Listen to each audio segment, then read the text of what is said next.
officials are governed by the Ethics in Government Act, and it provides mechanisms for referring a case or investigation to the Justice Department. And beyond that, because the Justice Department's business before the court, and it No is sound, Larry. of bias, I think a special counsel is warranted under the regulations that govern the Justice Department. I don't think there's any question that both Congress and the Justice Department have authority to check the courts under our system of government.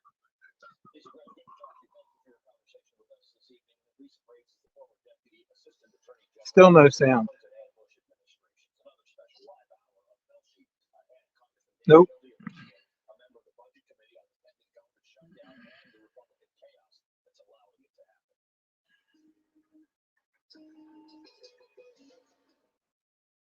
When you smell the amazing scent of Game Kings, time stops. Your heart races. Your eyes close. And you realize you're in love. It's a laundry detergent. Game Kings. Seriously good scent. And 50% more fresh. Now that's love at first sniff. Wayfair has nice prices, so you can have nice things. Kelly, we have champagne taste on a hard seltzer budget. Wayfair's got just what you need. Yo, this is nice. Salad plate, Kelly Spices, ice fancy now. I have always wanted to stay with you. There's nice things and nice prices at Wayfair. Wayfair, you have just what I need. Oh yeah, that is true. That's probably it.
This day, try Boost High Protein with 20 grams of protein for muscle health versus 16 grams of mature high protein. Boost High Protein, now available in Cinnabon Bakery inspired flavor. Learn more at boost.com/TV. This bakery needs new equipment fast to keep up with demand. The online lender that makes it easy to choose your loan and if approved, get funds as soon as the same day. Your loan is on deck. Some things are better left to a professional.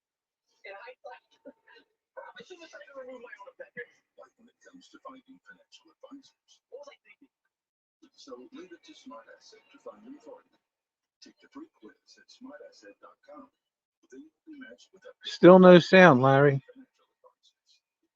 To get started, take the Advisor Match quiz now at smartasset.com. Do you or someone you love own this type of wallet? It's time for the Groove Wallet. Groove Wallet changed my life. Groove Wallet saved my marriage. Dude, that's crazy. Get yours today at grooveblack.com.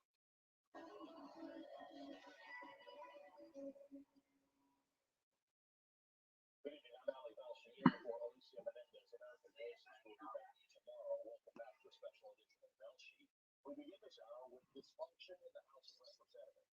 The federal government will shut down 1 week from tonight if House Republicans cannot figure out the path forward. Cannot hear you. Constitutionally assigned duties. Still. Chaos and disorder is 100% avoidable if Congress just does its job. However, shutdown now seems all but certain. The Speaker Kevin McCarthy cannot find a way to convince a faction of far-right Republicans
I'm hearing what you just talked about what happened in past times with Ryan and with Pelosi is underway. In other words, I feel like King Jeffries has either made the offer or is standing ready to say, Governor McCarthy, we'll help you get this done.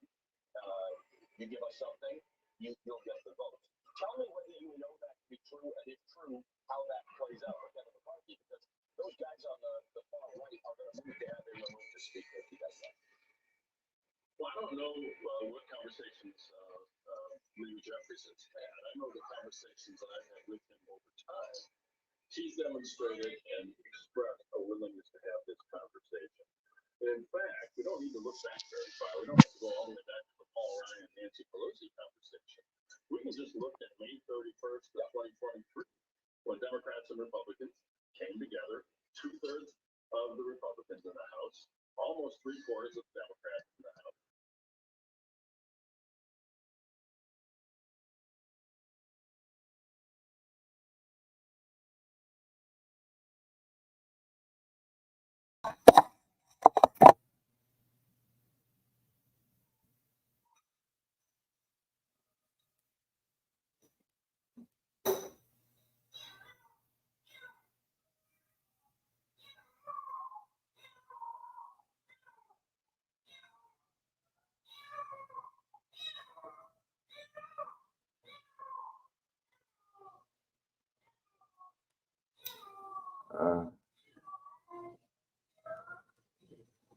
Guess I'm sitting here alone.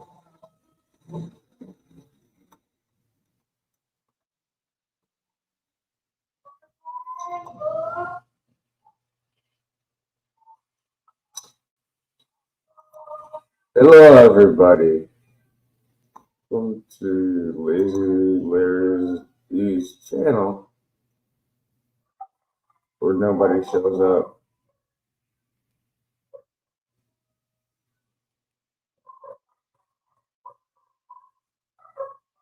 Hello, LV, Julian, Michelle. Let's see. Yeah, Edward in the house. Dyslexia, of course. She's always. Julian, Shane, Areza,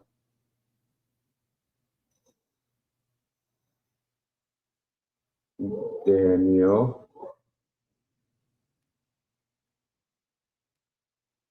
Don't kill me if I mispronounce your names.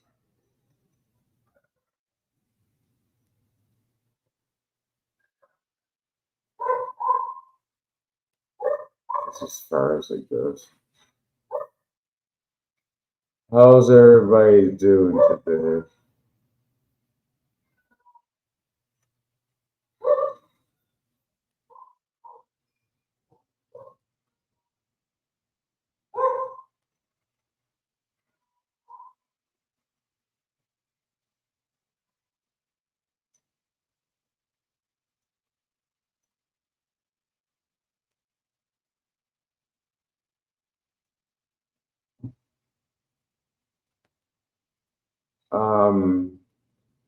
Larry, try restarting your computer.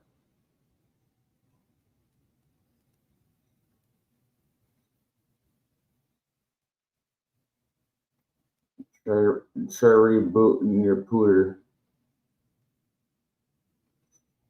That might solve your mic issue.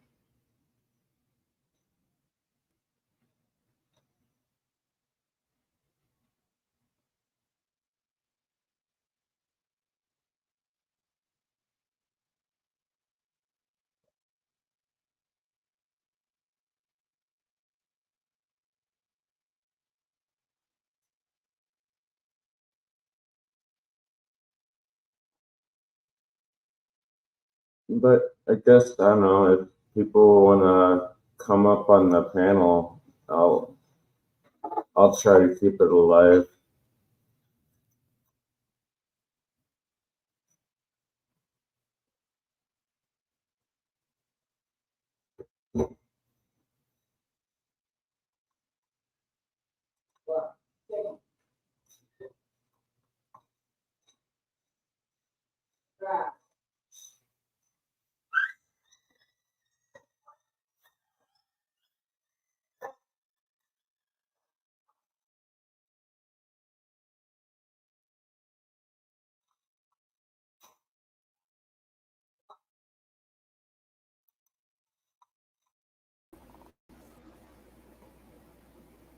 Hey, Oh, we got Retro in the house. how you doing, brother? I'm good. That's good.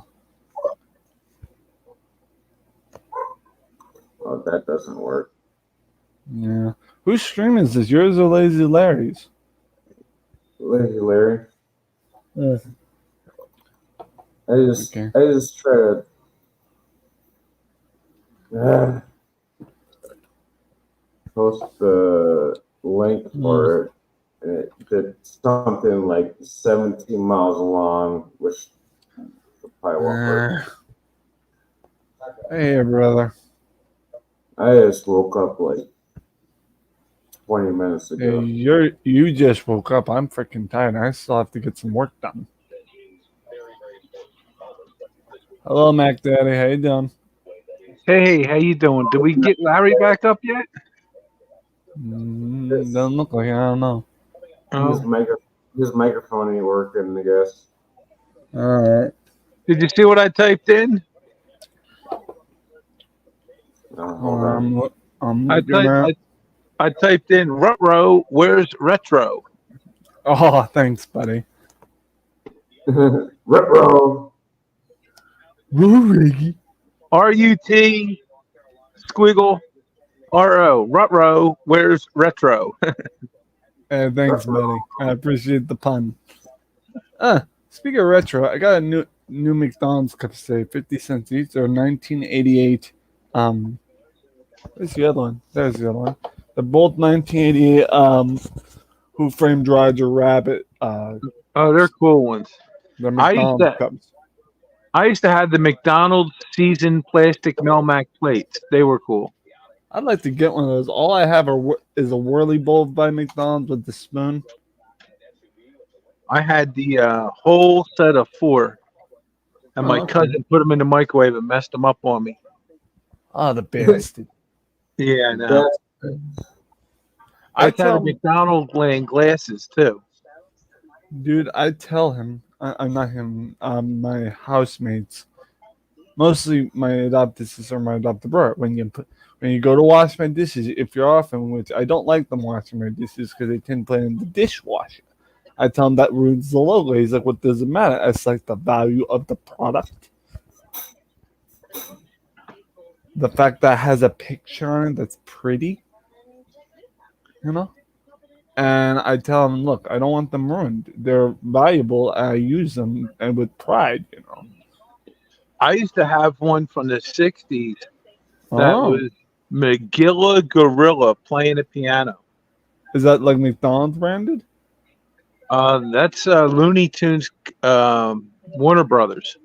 Yeah, but what was, I know it's branded as Looney Tunes, but did it have the McDonald's? Like, was it from McDonald's? No, it wasn't from McDonald's. It was, I don't even know where it came from. Because I know that McDonald's has been around since 50s, something like that. I used to have a whole set of hand-cut glassware, like real nice stuff that my parents used to use on the holidays.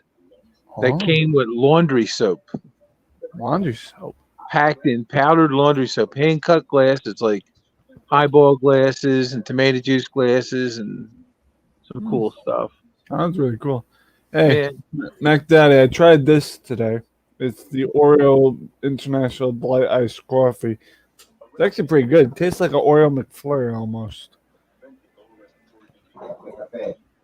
I recently became lactose intolerant. It's not very pleasant. Oh, sorry, I didn't know. Oh, it just makes you crazy. Oh, so you figure it out. Yeah, I bet you're missing the cheese. I'm missing the cream in my coffee. I'm missing ice cream. Oh, you poor guy. Ice cream is literally like, oh my God. You have an incident with all that, it just creates gas in your system like you wouldn't believe. Did you know Jack's lactose intolerant? He told me. What? Jack's lactose intolerant. I used to have ice cream at my restaurant for lactose intolerant people. I had tofu ice cream, Tofuti. Interesting. Like going to the very bathroom. Good, actually. I'm sorry. but it tastes so good. Yeah. I've had tofu, like deep fried tofu, that my sister makes because she's into the Japanese dishes, even though. And Mac Day, you're not gonna believe this, but my like your friends in the Philippines are Filipina. My sister is part Filipina. Actually, I found that out recently because she has a different father. So We eat noodles from the Philippines here all the time. I have these My Fun noodles that I buy on Amazon that are they're what are fun. they They're called? My Fun, Maifun, means thin noodle, Oh, okay. and they come with a real nice flavor pack. hmm You can get them on Amazon. They're very good. Oh, But and Magda, I really wish. I know you're probably busy. I'm not gonna hold you to it or no, I'm not busy. hold it against you. But earlier on my live stream, we were doing Saturday cereal bowl chat, and this was the cereal.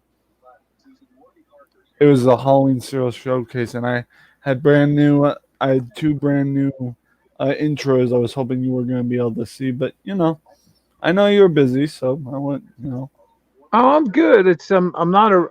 I've been like So last week for Larry's birthday. I just couldn't stay on. you were tired, huh? You know, this whole this whole thing of adjusting my medication, getting me out of the hospital. I've been through quite a thing. I have to learn to walk again too.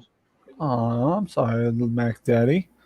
It's just part of life. My legs are like jello, and Mac, Daddy, I got a question. Since we're sure. talking about awesome, is your name Mac Daddy like Big Mac related? No, it comes from when we used to go clubbing Mm. when I was younger. We used to look at the people walking in the club, and they were dressed like, as we used to say, Mac Daddy, meaning that they were like wearing like big gold chains, diamond rings, fur coats, Oh, that sort of thing. Okay, I know And what you it mean now. became a joke with me and my friends. And then they started calling me Mac Daddy because a lot of times when we would go out, they're wearing just clothes, and I would always wear. I was a used car salesman at the time, so I would always wear like my best suit on Friday and then go clubbing afterwards. So I'm walking in, and they're thinking I'm a doctor, a lawyer. They didn't realize I was a used car salesman in a $600 suit, which back in the day was quite a bit. I was dressed to the nines because for some reason in the car business where I was, if I went to work really well dressed, I sold a lot more cars. Hmm, So it was an easy thing to do. Spend $3,000 on a closet full of suits and hmm, make 10,000 a month. that makes sense. And Mac Daddy, I found out something about my neighbor. Since you're But talking car salesman, I'm not just saying this because you're saying it. It's like the real no, go truth. ahead. My neighbor, first and foremost, is the one I told you guys about that has the man cave with arcade machines, He-Man dolls, everything in the whole nine in Retroverse in his basement. And I found out recently how he's able to afford that stuff. He's also a car salesman. I don't There you remember go. what I don't remember what dealership he works for, but God, I now know why he can afford that stuff. So, and his wife is a dental hygienist. Well, she makes about $65 plus an hour plus benefits. And if he's a Yeah, car salesman at the right dealership, he's making 150K a year. exactly. And I, I'm like, okay, I didn't know that. They just look like normal people. And then I walk in their house because he wanted to show me his mannequin. And, I was just expecting, just regular neon light, a TV, stuff like that. No, brothers. I saw handhelds. I saw neon arcade lights, black lights, arcade rug, the whole nine. He had refurbished and, like, what's the word, renovated his whole basement. And that's like, and he also was able to increase his space in there. Well, that's where why you quietly be the millionaire next door. Well, I sell handhelds to them, and I don't ask for much 'cause I'm not in it for the money. Yeah. I just I only want enough money to get by, you know. That's why when I win like $10, which is more than I make in one Hello, sitting. heroes. Hello, You want- LB. You want to hear a LB. funny one, Retro? Yeah, what's up? My son was like 4 years old. Mm. I'm sitting there one Easter and I'm broke. I just bought a pickup truck. So I took a ride through the neighborhood to pick up scrap metal on the trash so I could get some money. I made so much money with that load of scrap metal. I did it like 4 days a week, 5 days a week. It became like a paper route. I would drive through the neighborhoods and pick metal. I made $135 my very first load and took 2 loads that day. So I walked out of the scrapyard with like 200 cash and only worked like 4 hours. Scrapping. It's funny you And say You gotta do what you gotta do sometimes. it you know? was enjoyable though. You just drive around and I'm loading up like old lawnmowers, bicycles, refrigerators, air conditioners, kitchen sinks, bathtubs, whatever they put out to the curb. And then I had a business card I would hand to people. And like this one guy took down 13 sliding glass doors off the back of his house, and they all had heavy duty aluminum frames. So I broke the windows out of them, cleaned up the mess, and I sold the metal for like $400.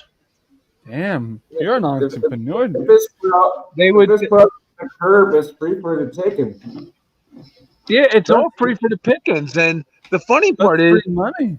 That's free people money. buy a brand new washer and dryer, okay, and they Well, throw yeah. the old ones out. Most of the time, one of them work.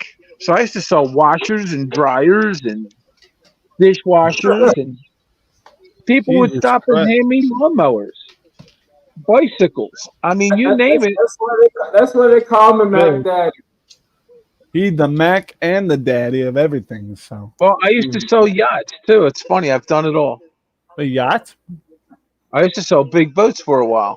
Okay, You I believe that. Google Larson Cabrio 330. Oh, I you're used to gonna sell have to. these 33-foot boats with twin Corvette motors. You're gonna have to go slow on that, my friend. I took my anti-anxiety medication, so I'm a little bit slow right now. So what's the name of it? Larson, LARSON Yeah, I figured. 330 Cabrio. Cabrio. CABR.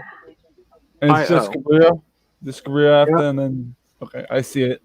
It came up in the search menu. I'm gonna look at images real quick.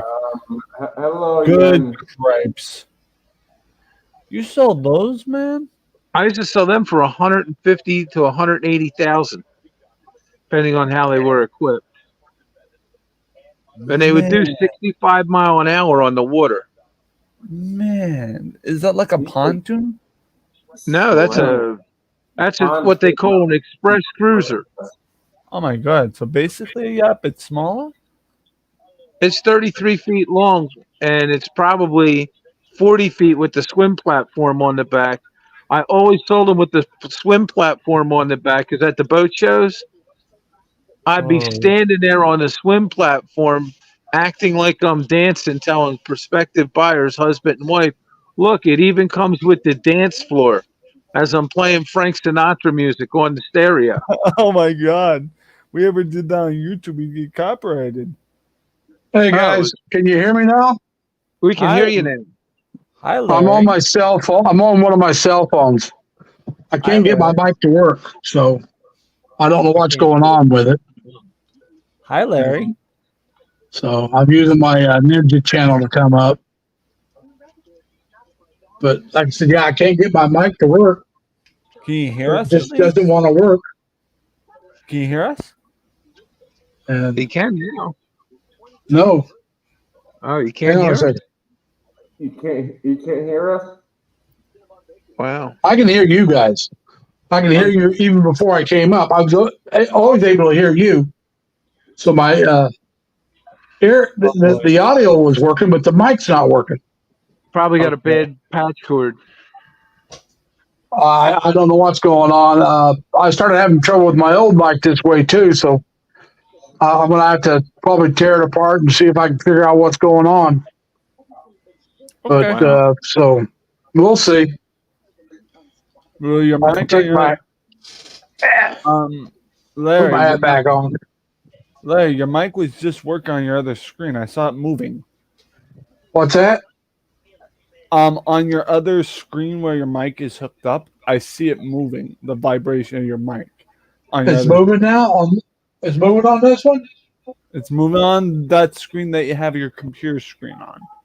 Like well, you know how it makes the vibration motion when you're talking. Yeah, but let me try that again. Let me just try that one. Maybe it started working finally because I was unplugging and replugging things in, trying to get it to work. That's what I have to do with these. So Yeah, so We give me got a to give moment. our host the technical crew. All right, give me a moment. God bless. I've been working with this kind of tech for a long time. Just not as long as you guys, but still. What the hell is that? I have no idea. I have no idea. I really don't care. I didn't even pick that up. Yeah, that 33-foot boat's a lot of fun unless the water's big. Oh yeah, you'll never catch got me dead that- on one. All Never right. You got 10-foot waves, man. Can you You're hear me on no- this one now? No offense. Wait, what? Can you hear me Can you hear me now? Yes, we We can can. hear my you now. friend. All right, let me take myself down off this other one. All right. One can only hope. All right, testing. 1, 2, 3. Whoops. Hello, Tim. Hello, Beth. Hello, Nick Larry. Man. Larry, test your mic real quick. That's what I'm going to do. Can you Okay, hear me? Yeah, we it hear sounds you. good. All right, let's We see can if we can hear get the camera to work. Oh boy, here's the tough part. Oh, I love how my The camera's still not working. I'll have to figure that out later. But at least the mic is working, so that's better. I mean, I'd rather have the mic working and not the camera than the camera working and not the mic. 'Cause I can always put my picture up there like that and still be able to talk. So Larry, how you doing, bud? It's been a hot Not minute. too bad, not too bad. Outside, I got to figure out what the heck's going on here though with the camera. Hey Hello, Larry. Yummy. Hey Larry, I got some new retro McDonald's cups today. They're both from Who Framed Roger Rabbit promo cups from 1988.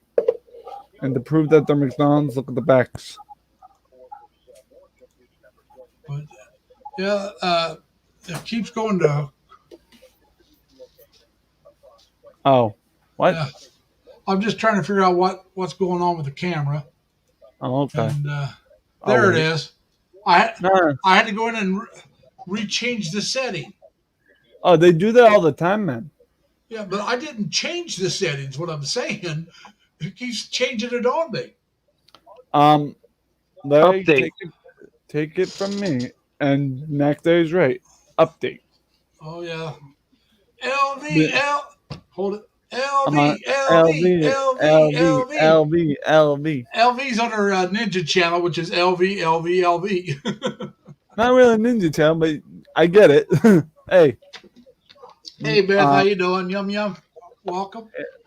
Hey, I'm sorry, Tim. I'm sorry I've not been talking, but like I said earlier, for some reason my mic quit working and my camera quit working, and at first my camera was working and not my mic, and then both of them quit working.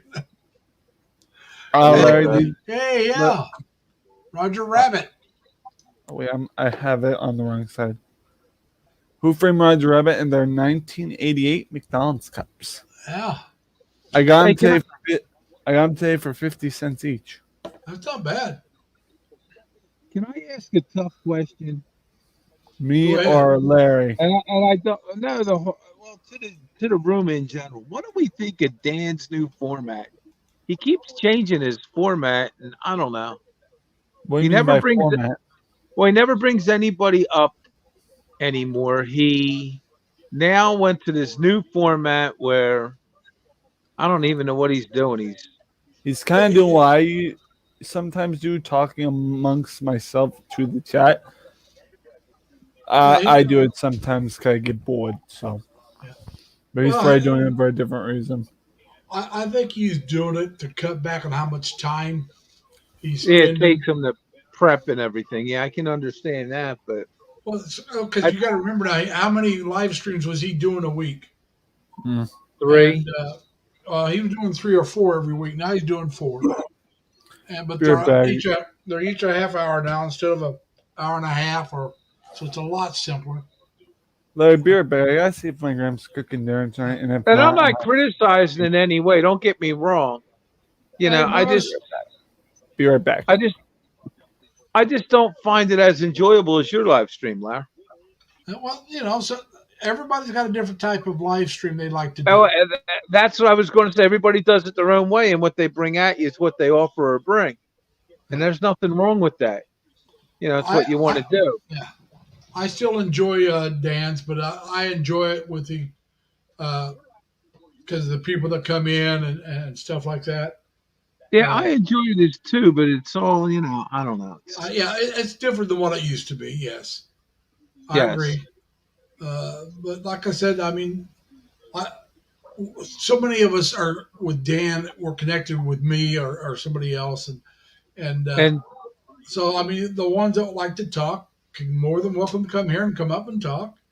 And I have the room. YouTube's right about one thing. There's a lot of changes going on with how they pay, what they pay. You know, everybody's doing their live streams differently all of a sudden.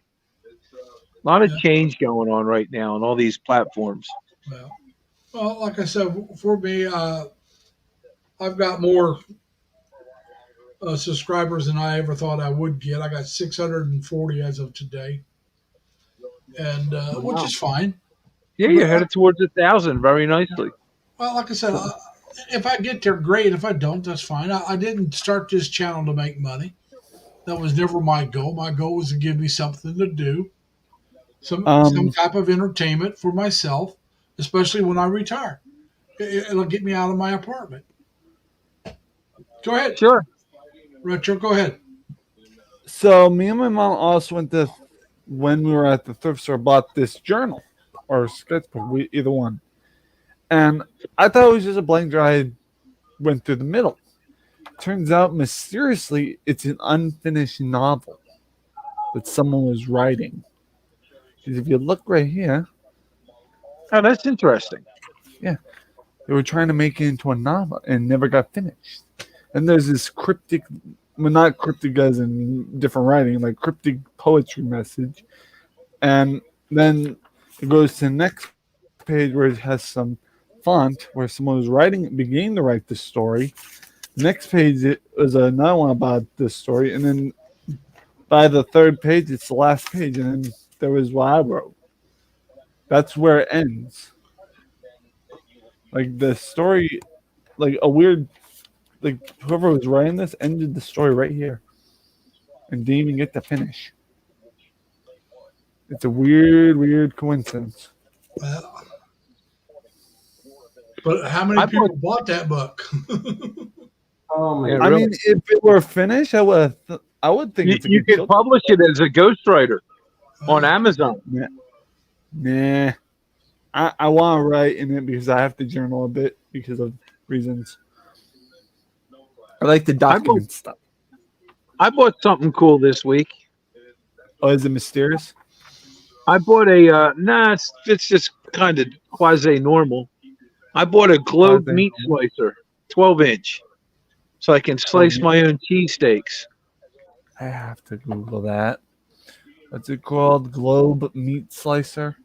Yeah, it's like a deli meat slicer, like they have in the supermarkets and stuff. When you buy one, because I still have to Google it because I don't remember. Oh, okay, that's what that is. And retro. I got a really good deal on it. 2 times for no reason. What? I went upstairs 2 times for no reason. I wanted to find a hat and my sunglasses. My sunglasses were pretty much where my elbow is at right now. and your my hat? was right here on the table. But Damn. Freaking Dude. senior moments. I've had plenty of those just from being forgetful, just not having senior moments. I got a Dory memory, okay? I Yeah. can only hope that you guys know what that reference is. Finding Got a Nemo. cigarette burning down from the table.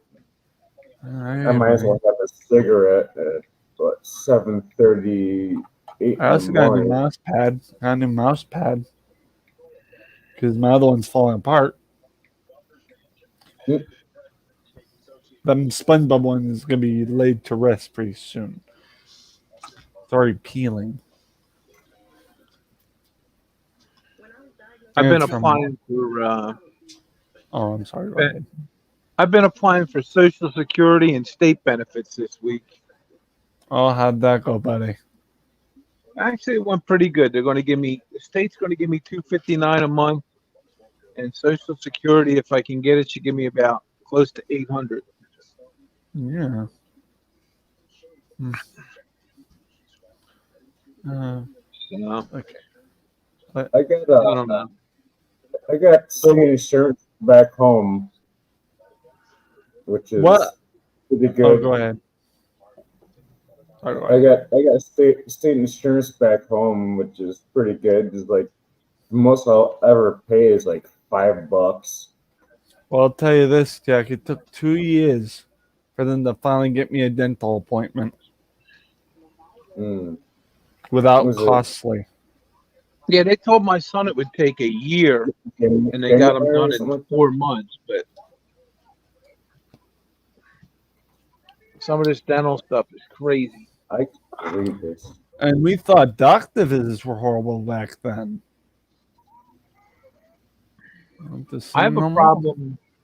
I have a problem getting lymphedema appointments for my lymphedema. Because I got to see an occupational therapist that's certified in lymphedema. Occupational therapist. I can wait 3 or 4 months just to get in there for an appointment. I need them like every week. Mac Day, question. But well, everybody in the chat. Is the letters for occupational therapist OT? I guess so. That would mean that I had an occupational therapist when I was in elementary school. Well, they have different. They have different. Is it like occupational therapist is a big broad spectrum of physical therapy. That's what I did. Because I remember they were putting me through a balance beam, all that stuff. So for me, they got to wrap my legs in compression bandages so they're tight. So when my legs swell, the skin doesn't rip open and leach fluid and bleed. Eesh. Pretty crazy. Is it painful at all, or is it numb, or they kind of numb? If they break open, it can be very painful. Sometimes my legs feel like they got severe sunburn. Oh. Lymphedema is a monster. Sunburn. What happens is your lymph node fluid that flows under your skin, the clear fluid, stops flowing proper. And it backs up and causes swelling. Do you know what may have caused this? If you don't mind me asking. They don't really know what caused it in my case. Other than maybe bad platelets. What's the usual cause in this case? Well, in this particular condition? Sometimes it could be radiation poisoning. There's a few different things. Okay. And they don't all add up, and there's no rhyme or reason. When is there ever a rhyme or reason for anything? Yeah, exactly. Sometimes you just get it. And I'll have it the rest of my life. I have to basically, they're trying to get me to the point where I can wear like compression garments, like compression socks, once they can get it under control. I had to change my whole diet. There's a lot of food I can't eat anymore. Yeah, you said that the last time. I remember that. Yeah, I can't. I can't eat any processed meat. No ham, no bacon, no lunch meat. What? You can't even have So, cheese. Oh, you're cheese, lactose. I cheese. forgot. Well, I can have certain kinds of cheese, but the problem with cheese is cheese has a lot of salt. I can't have a lot of bread. I can't have a lot of salt. I got to eat leafy green vegetables. Sorry about that. There was a fly on my computer screen, and I told him to go someplace else. So I got to have a low salt diet, basically. Damn, that's gotta stink. No, actually, I mean it's easy to do. I just instead of eating lunch meat, now I eat like canned salmon and canned tuna. Instead That's of low on eating, salt. yeah, it can be. Okay, as long as you don't get saltwater fish, I guess. Well, saltwater fish aren't high in salt, believe it or not. Really? Really? Really. The other thing is I now roast my own meat. I make my own roast beef. I make my own turkey. I make my own roast pork. And I don't put all that garbage in it that everybody does. Thought you say roast pork. I just had some earlier when Grim gave me permission to have a few pieces. Actually, the diet I wound up eating is what everybody should eat. I just want to remind everybody, if you want your links dropped, just type in LLL, and my Nightbot will drop your links. It can be capital L's or small L's, doesn't matter. I'll have to go over here to the YouTube app. I wonder who came up with the name app. Well, app is short for application. Yeah, I was going to say it's short for application. I still don't get it. It's a slang term for application. Yeah, I know. So there's certain things in this world I still have curiosity. My mind refuses to understand sometimes, you know? Well, it's like, you know what one gets me? Jumbo shrimp. Jumbo shrimp. Yeah. Whoops. Yeah. It's kind of an oxymoron. Yeah. Right. Well, here's one that doesn't clean up your crap. Because crap ain't clean. I don't know. I'm having weird analogies myself. Well, crap is a slang term anyhow. It refers to the guy who invented the toilet, Mr. John Crapper. Is that really his last name? Yes. Oh. What? That was it. That was his last name, yeah. No. Oh, and even well, you know how the term "your name is Mud" came about? My name is Mud. You know, when somebody says your name is Mud, has to do with Dr. Mudd, the guy who got convicted of during the assassination of Lincoln. No, he was a doctor who treated John Wilkes Booth after the assassination. Right. He was drugged through public opinion. Although he did nothing wrong, he didn't know that Lincoln was assassinated. This guy came looking for help. He helped the guy. He's a doctor. That's what he's supposed to do. And it took years to get his name clean. I think his name was Samuel Mudd. Yes.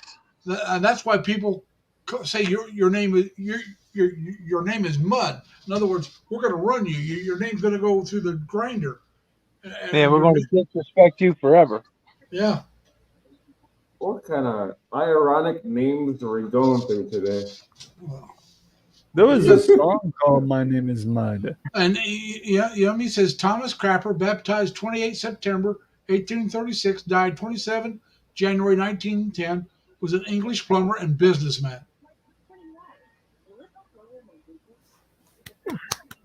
So there you go. He lived to be quite a bit. 74 back then. That was a really long time. That deserved Benjamin Franklin lived to be like 83 years old or something. Yeah, but I'm just saying, though, the average age back in those days was not very old. Oh, no, you died like 40 or 50. Larry, where are my manners? I forgot to like the stream. Here you go. You're at 27, or should be. Well, here's one for you, Larry. They really didn't get a lot of life extensions till Louis Pasteur figured out what bacteria was and antibiotics, and all that came about shortly thereafter. Yeah, but you know how he came up with penicillin, don't you? Mold. Oh yeah, it was Bread mold. it was it was bread mold for the bread that they were using to soak up for amputation operations during the Civil War. Yeah, but that's where Ugh. that's where they came up with penicillin through bread mold. Do you know where they came up with yeast? Oh No, God.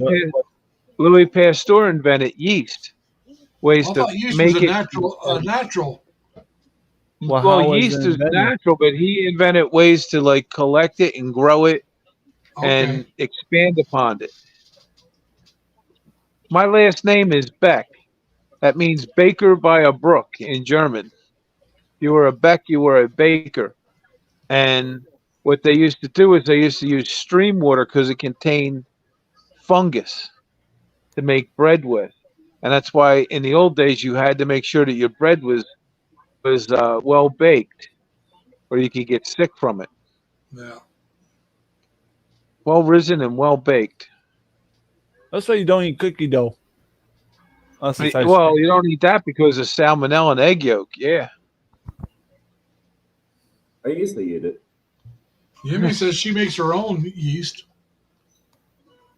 You can do that. You can make your own sourdough starter. The I see Egyptians used to. Here's how the Egyptians invented beer. They used to take the bread troughs that they made the bread in at the end of the day and fill them with water so that leftover bread wouldn't harden and it would seed the water with yeast for the next day's baking. Well, some baker went out partying and didn't go to work for a few days, and when he came back, the water had fermented to the point where it had an alcohol content, and thus he invented beer. Was And it it Charlie became a Mops? very popular drink. Was it And Charlie you, Mops? and you keep adding beer and beer and beer to it every day, and you make your starter yeast, or Yep. actually it's called a mother yeast. Can Yes. someone just tell me, was the guy's name Charlie Mops? Because the Irish and the Scottish sing of a song of a man that invented beer named Charlie Mops. I don't know. I mean, I don't you know can look about up. that one. I know I used to sell beer. I know a lot about beer, and some of the malted barley strains. Because when you malt barley, it gets a DNA, and what you're doing when you malt barley, you kind of pre-sprout it and then you stop it, so you create sugar in the barley. And when you malt the barley, you do it on like a barn floor. Basically, you're raking it back and forth, keeping it wet till it just starts to sprout. Mm. And then you make malt syrup with it. There's a lot of things. There's a lot of things that they do that you wouldn't even think about. Guys, But- I think I'm going to get off here to rest my brain for a bit. I have a headache from thinking all that. It's not your fault, but oh my goodness. I've been tired all day. Just run your brain through the cycle. It's like that scene from, what is that scene with John Travolta? Do this, do that. I'm so confused. I forget what John Travolta show was. I think it was Welcome Back, Mr. Carter, but I don't remember. That probably was. That sounds like Vinny Tescarino, whatever his name was. That John sounds like Travolta. Yeah. But his name was Vinny something. Vinny Barbarino. Vinny Barbarino, yeah. Mr. Welcome Carter. back, Carter. Mr. Carter. Welcome back, Carter. Mr. Carter. Welcome back, Mr. Carter. John lost his wife a couple years ago to breast cancer. Who's his wife? She was the blonde who beat up Jerry Maguire, who was his girlfriend who beat him up in the movie Jerry Maguire. Hot little blonde. Not Renee Zellweger, the other one. The one she got mad because he put principle above money or something. Yeah, exactly. I was about to say, this ain't With his Olivia ring. Newton-John, is it? I figured Olivia Newton-John wasn't his wife, was she? No. That was from Greece. Yeah, that was Greece. I'm just making sure we're on the right page here. You know. You Hello, gotta watch Jerry Mildred. Maguire. John Oh, you're right. Travolta is actually a very accomplished person. He had a jet pilot's license and flew his own 747. I think you told us that too. I remember something about that from someone. Well, He you lived in know, his airport community in Florida. well, Tom That I Cruise has didn't know. a pilot license too. I Who? see it. I see Tom it. Cruise. He The wanted Yes. he wanted to fly those jets, and they wouldn't let him do it. He flew the plane in the Barry Seal movie that he did. Yeah, but I'm saying in Maverick, Gotta Yeah. Top go Gun rest my Maverick. head. Yeah. Larry, I'll catch you later. I gotta go rest my head. All right, man. You have a good day. Well, Hey, good Retro. night. Good night. Yeah. Retro, Yeah. before you go, did I tell you I went off on Homeboy about making fun of you? Yes, you did, because I called you about it. Mm-hmm. Okay, You don't go off deserve it. again, because I'm already got enough of a headache from thinking. God bless you. I relieve a headache by going off on him. Okay, thank you. You mean Okay, a is, lot of movie stars are jerks, males and females. Yumi said she dated Travolta and he's a jerk. what? Yumi here? Well, it's like this is celebrities like, oh, I got money, I can do whatever I want to do. You Listen, know a what I'm lot of saying? a lot of movie stars, a lot of famous people are actually jerks. Yeah. You know, they think they're better than the average, the normal person. Well, they're very hyper. I'm gonna go. I'm gonna go because I'm getting a All right, headache. Retro, take care, man. Not your fault. Don't take it personal. Yeah. Take care. Oh, I got a headache. I'll see you guys later. Love you guys All right, as bye. brothers. Love you. Now, a lot of wealthy people are obsessive compulsive. Yeah. Definitely. There we go. I don't like the 3 across. That was I don't weird. like that one. One. There's sometimes like I gotta move over to one side or other. Like I said, I'm just not that big. I mean, I would rather look at this one. Sorry, guys. Than look at the 3 across. But this is better. Puts us closer to the same size.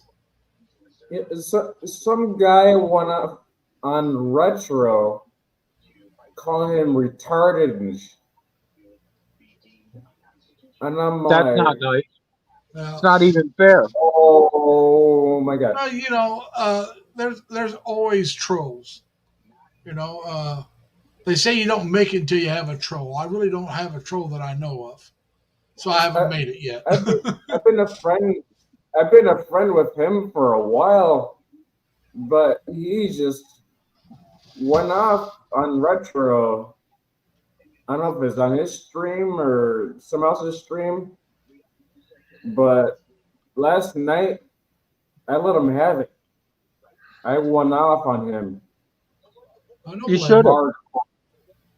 Hardcore. Because he's autistic. He can't help it.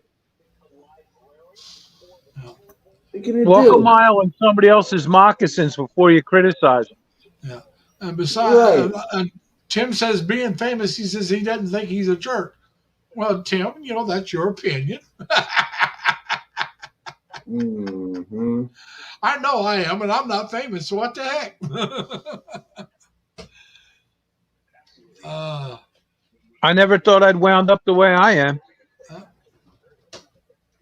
Last year, this time, I could walk. I wasn't blind, and now I'm blind and I have problems walking. Well, And I'm trying to get it all back, but it's not easy. Oh no. Now I'm blind. When I was younger, I never thought I'd live to be this old. If I thought I was going to live to be this old, I'd have took much better care of myself. Let me tell you, I wouldn't be anywhere near as big. Because I partied hard. I didn't care. I have diabetes, but Mac Daddy doesn't have diabetes. It's something else. I have borderline diabetes. Yeah. Well, I'm diabetic. I'm not going to lie about it, but I don't have to take insulin, so I'm low. I'm not super bad on the diabetes, but I do have to take medication, and I have to take my blood sugar every so often. But I'm not taking any insulin. So, like I said, and I've had diabetes now for 10, 15 years, and I'm still not taking insulin. So I'm doing pretty good for somebody They that's got put me diabetes. they put me through everything when they took me in the hospital, Yeah. including they did a full CAT scan of my heart with contrast, Yeah. looking for blockages or blood clots or any of that. And I got a clear bill of health. I was surprised.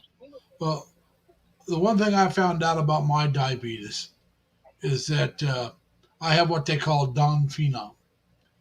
In other words, my blood sugar, I can go to bed, and I've done this, matter of fact, within the past week. I went to bed, my blood sugar was 88. Now, I had not eaten anything for a few hours before I took my blood sugar. Didn't eat anything after I took my blood sugar. The next morning, I got up and it was about 155. My blood sugar usually goes up overnight. So I go to bed. The other night, I went to bed. It was 105. I went to bed. I got up the next day. It was 190. Once again, didn't eat anything for a few hours before I took the blood sugar. Didn't eat anything after I took it until just before I ate, and it goes up. That's my blood sugar. It just every morning it's higher than when I go to bed, unless my sugar is really high at night, then it'll go down. But it's rarely ever really high unless I just really get out of hand and eat all kinds of junk food before I go to bed, which I don't do anymore. Uh, I've been having a problem controlling my blood pressure, so they got me on blood pressure medication now. Funny enough, I go in my doctor's office. He never got me as high to put me on medication. At the hospital, they're like, "Oh man, we got a problem here," and they fixed it. Now I have a blood pressure cuff that I bought at Harbor Freight for $13. What a bargain! And I take my blood pressure several times a day, my and I'm my learning about it.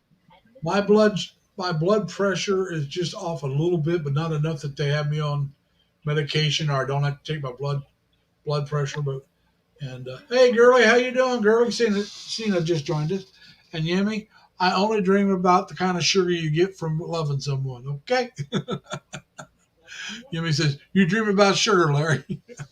I wonder how trustable something from Harbor Freight is. I've worked with a lot of tools, and something like a blood pressure cuff. I don't know about that one. I got blood pressure cuffs. They gave me some. My blood pressure cuff from Harbor Freight looks like a cigarette pack that you put around your wrist and hit the button. And my wrist is so big it barely fits me. I gotta almost hold it there. But I'm finding it to be pretty accurate, believe it or not. Hopefully And it for is. $13, it's certainly better to look at it. Well,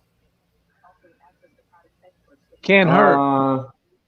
Yummy mango. I am drinking Red Horse beer from the Philippines. that's the kind of sugar, Yummy. And this is sugar free. Although I got about 2 12 packs left, and I'm going to try to quit drinking soda after this. After I go And this through is those like screaming, I'm gonna give you diabetes. I need to stop drinking. I haven't had a beer in 3 years or longer. I haven't had a beer in 2 months. But no, I don't drink by myself. All right, I've been at a beer in 3 minutes. and I don't drink and drive. So if I'm going to have a drink, I either got to be somebody's got to be here and we're talking and having a drink, or I'm at their house and I'm going to be staying there, or there's a bar close enough to walk to have a drink. Well, there's no bar close enough to walk to where I live now, and I've been here over 2.5 years. And when I was living in Leroy before I moved down here, the bars that were close enough to walk to, I didn't care for, so I didn't go to them. So the only time I had anything to drink is if I was going to be staying at somebody's house or somebody else was driving, because I don't drink and drive. Not even one drink. I won't have it. I won't do it. I think Tim's in the backstage. You mean how Oh, says I thought really? Jack was drinking Old English 40 ounce. Oh, He's drinking red. He's drinking Red Horse. I tried OE one time. That is disgusting. If I was going to be drinking a foreign beer, unless it was Canadian, now I like LeBlanc's Blue. But if I was going to be drinking a Filipino beer, I'm sorry, I would go with San Miguel. That's the beer I used to drink when I was in the Navy over there. I liked it, so that's what I would go with. I might try the Red Horse, but I had to guess. I can agree with you, but made by the same company. I used to have all the Eastern European beer, and Polish beer is really good. It's actually German beer, because most of Poland was Germany up until World War II. Well, like I said, I enjoy a good cold beer once in a while, but I don't like to drink by myself. So I just don't. I haven't had a drink in a long time. Because everybody I know down here, they don't drink. I used to have Russian beer. Like I said, and they don't bring that in no more. I had Ukrainian beer from Live Ukraine. Ukrainian beer from Live Ukraine called Levitsky. And you know what they make in the Levitsky factory now? Molotov cocktails to throw at the Russians. You pull the top off, pull the rag up, and light it. Huh? I'm trying to think of how to pronounce that word. Kielbasa beer. Kielbasa. Kielbasa. Beer. Try to pronounce this name. I had Kolovachko from the Czech Republic. Is that what you're thinking of? This is what she wrote. Hello, Anthony Cruz. Kolovachko is a very big beer in Europe. That could be what she's talking about. I used to have Zlatý Březin, which is Slovak beer called Golden Pheasant. Yeah. Like I said, I tried Taiwan beer. I did not care for it that much. The beer I disliked the most was the Japanese beer. I don't like wheat beer. But I don't like Bitterweizen. So most of the time overseas, outside of the Philippines, I drink American beer. I like rice beer. Probably wasn't a good thing because I think a lot of it was treated with formaldehyde. But I did like the San Miguel. Bud Light. I doubt it was treated with formaldehyde, Larry. They treated it with some kind of preservative. And this was back in the 70s. This was back in the 70s. They put hops in it. That's what the hops does. That's why no. They had some other kind of, overseas they had some other kind of preservative in it. It wasn't in the States. Why India Pale Ale tastes like it does because they put extra hops in it for preservatives in the heat. Yeah. But now they had a drink in Japan called anisette. It was a hard liquor. We called it absinthe because you drink a few shots of that and you had no feelings, no memories. It was tastes like hot black licorice, and it had, believe it or not, it had a 10% liquid opium base. That's Greek. No. Ozo, you're talking Ozo. In Japan, they had the same thing, but it was called anisette. And it wasn't illegal when I was in the service. They made it illegal later on. Oh, are you talking about absinthe? Absinthe, yeah. That will mess you up. Oh, yeah. If you mix it correctly, like I said, they had 10% liquid opium base, which was legal. It was legal in Japan. And the military hadn't made it illegal yet when I was over there at the time. This is 74. 75. And I had 3 shots of that and 3 beers. And I'm a guy that could drink a 12-pack of beer and still function normally. All right. I know. I had 3 and 3. It's from Germany, I think. It could be, but they sold it. But man, it was wicked. And after that one night, that was the last time I drank that stuff. I was like, no, I'm done with that. You have to mix. You have to mix that ish Hey, Mike. certain way, and They you mix will it with get- water you will get and it messed changes up. color. Well, we had You'll a drink. get messed up. They had a drink in the Philippines they called Mojo. Now, Mojo, this is in Longapo, so they may have had a different name in different places. But it was like in the middle, if you were at the college, it'd be like their jungle juice, a mixture of all kinds of alcohol. It had rum and beer and all kinds of stuff. It tastes like a citrus fruit punch almost. But it was, oh man, that stuff was strong. It would kick your butt too. Yeah, but there's only one kind of alcohol. That's what everybody makes the mistake with. No, I'm just saying it's mixed. You got different strengths mixed, and there's a lot of Oh, it. yeah. And the Yummy one you mango. get a glass, and you're getting a lot more than a shot or two. What's that? Yummy mango. It's sticking off. Oh, bye, night, Yema. Take care. Be safe. Try to have fun as well. But now, like I said, we used to at college. They would at the fraternities they'd mix a lot of stuff up, and they called it jungle juice, and it was similar to that. But Back in the day, maybe like 20 years ago, plus, I went to a friend's house and we made jungle juice.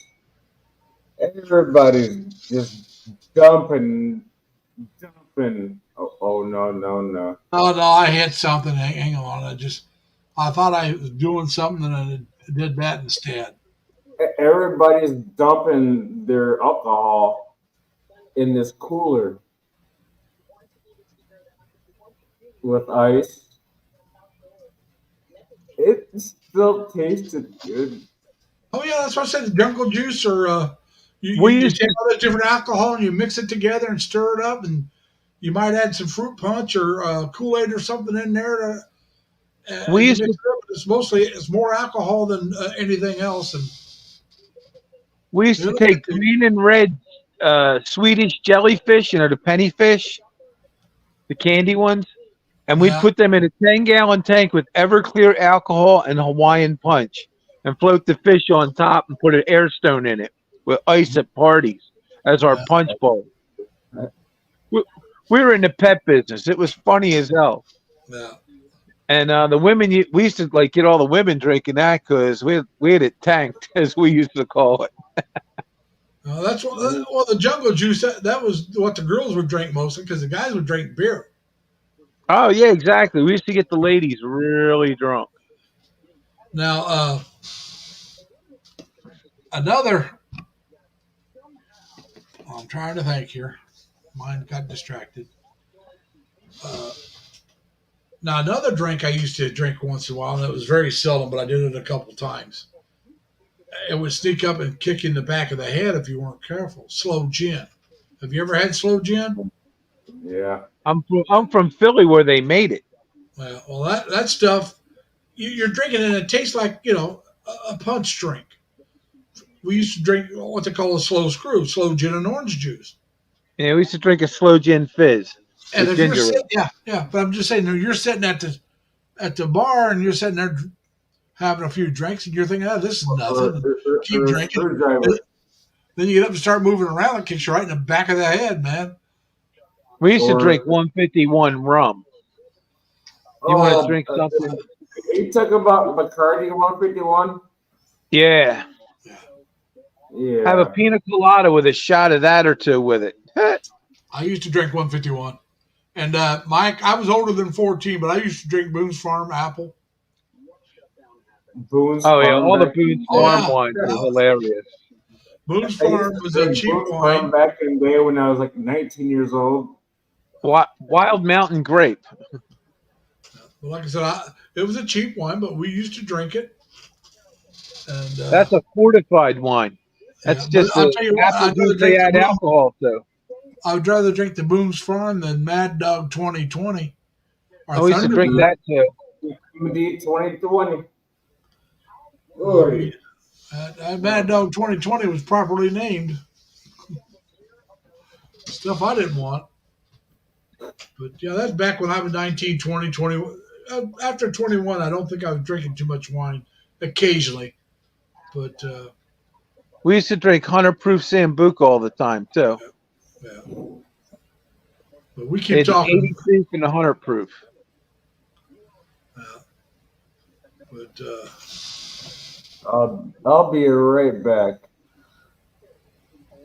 We get some slump pause patches put on my arm and neck. We'll be here for a little while. Can't guarantee how long, but we'll be here for a little while. It's so much pain, but I'll say here, but I'm gonna turn my camera off. So I'm going to get my passport this week, Lar. I got mine. I got to get my application and put it in. It's going to take you a while to get it. Yeah, 4 months. At least 4 months, I think. Now, see, I put in for mine back in June, and I went ahead and put the expedite on it, which costs you more money. Now you can't put the expedite on it unless you have a plane ticket. Because a friend of mine, she was getting hers, and she was thinking about going to China, which is where she's from, to go back and visit some people. Right. And she didn't have the tickets, and they told her, well, you got to have a ticket in hand. It's got to be, and so she couldn't do it. So she won't get her ticket in time. She was thinking about going in October. And it's going to take too long, so she's not going to be able to go. I'm just going to apply for my passport when it comes, and I'll buy a plane ticket, and that's that. Well, there's nothing wrong with that. I live so close to Canada. Not now, but I did. And my sister lives within a couple hours of Canada, I'm only a few hours from Canada if I want to go up towards Montreal. Sure. But you need a passport now to go into Canada. I don't know. Really? Yeah. I thought you could just go through on your driver's license. Not unless you have an enhanced driver's license, no. You mean a federal driver's license? You got to have what they call an enhanced driver's license. Yeah, it's the federal one. Yeah, but I don't want an enhanced driver's license. If I'm going to have to pay extra, I'll just get the passport. I'd rather have the passport because the passport will take you more places than that license will. That license takes you to Canada, maybe Mexico, and that's it. Well, you need it to get in federal buildings now. You want to go in a federal building, you got to have that license. No, you can use your passport. Well, yeah. Like I said, that passport will get you to more places than that license will. Well, the license is only $20. Passport's $160. Yeah, but it only gets you into 3 places. You want to take a cruise, you want to go over to the Philippines, that license does you absolutely no good at all. We got to have a visa to go to the Philippines. No. But I'm just saying, no, you don't have to have a visa. The Philippines, you get a visa upon arrival if you're American. Oh, I didn't know that. But you got to have a passport and you got to have a return ticket. But if when you leave, like if you leaving from whatever country, city or whatever, Texas or whatever, then they will ask you, did you get a visa? No, I don't need one. I get one upon arrival. Yeah, you get a visa. Because I'm going to fly probably Korean Airlines to the Philippines. Hang on a minute. And I'll skip through Korean Airlines. Canada need a visa to go to the Philippines? I know the U.S. doesn't. I don't think the Canadians do either. I'm going to fly Korean Airlines. Have the most beautiful women working for them. I'm like, whew. I'm going to fly Korean Airlines and skip through Incheon. Glad to hear you're doing good, Tim. That's the Hey, way to man. do that. Yeah. But what I'm saying is, though, with the Philippines, as an American citizen, you can get a month or 2 months. I'm not sure if you can get to 2 months, but I know you can get a month visa upon arrival. You don't That's have to all I'm get. going for is 30 days. Yeah, but I'm just saying, no. You do have to have your passport. You do have to have a return ticket or an onward ticket. It doesn't have to be a return, but you got to have an onward ticket. You do have to. I don't know if you still have to have proof of your vaccines now or not. I think it's a I, 3 month. I think you do, but it's either that or they'll give you a test and then you got to wait a couple of days to make sure it comes back negative or whatever, and then you can go on your way. I don't know. I got the triple shot. I got the first one, the booster, and then the other booster. And I'm I going to go back this fall and get the flu shot, the next one. I'm not getting another shot for COVID. I'll get the flu shot. I've got 3 shots. I got 3 Modernas. I'm not getting another one. There's supposed to be another COVID coming out in the U.S. because Yeah, they got a new COVID shot out right now. They do. They have a new COVID shot, but I'm not. Yeah, they taking just came out with it. Those people are being stupid. Like, oh, it doesn't exist. Like, and they just run around and just spread Like I said, other crap around. And I'll take the flu shot because the flu shot actually prevents you from getting that strain. The COVID shot doesn't. It just it's supposed to keep you from getting us sick, but people still get us sick. People still die that take the shot. So you're but gambling I'm either not way. gonna. Larry, I don't want to argue with you, but the new I'm not gonna. one's targeted for the new strain, and Yeah, it's for a different people who strain. get it stand a much less chance of dying from COVID. That's all. That's all right. I'll take my chances. I'm not taking another shot. I don't like them. It's hurt. I've had a sore arm still for over a year where I got that last shot. I never got a sore arm or got sick from getting the COVID shot. The first shot didn't bother me. The second shot, I got a sore arm for a couple of weeks to about a month, and this last shot bothered me for over a year. I'm not doing it again. I never had those problems, so. I did, so that's what I'm saying. I'm just not doing it. The day after the COVID shot, though, I feel like I'm unplugged. And then I bounce right back. They gave me a shot in the hospital that they went too close to my bone and it hurt for a week. And I had a big bruise. Them nurses, oh God, them gorgeous little blonde, beautiful nurses in the hospital. The nurses stab you with a knife. They know how to give a shot. Yeah, Mac, let me say a couple things here real quick. Mike says you can get a throwaway ticket. You can stay for 59 days now instead of 29. The throwaway ticket costs you about $30. Or you can get your round trip, especially if you're only going for 30 days, get the round trip and go back. The throwaway ticket is like going to Hong Kong. Yeah. But Tim says they don't require vaccines, but you do need an e-travel pass. And you can set that up, I think, if I remember right, Energy, about a couple of days before you go. So it's very up to date. I got a problem with going for more than 30 days because I got my son and his mother here. Yeah, I understand. And, me and his mother aren't together, but she lives with me and with my son. And things don't go well if I'm not here. I'm like, I got to keep my finger on the pulse of this place. Even when I went to the hospital for a few days, things were unraveling. So 30 days in the Philippines will be good for me. And that's a nice vacation. I can't go too long. No. I wish I could go.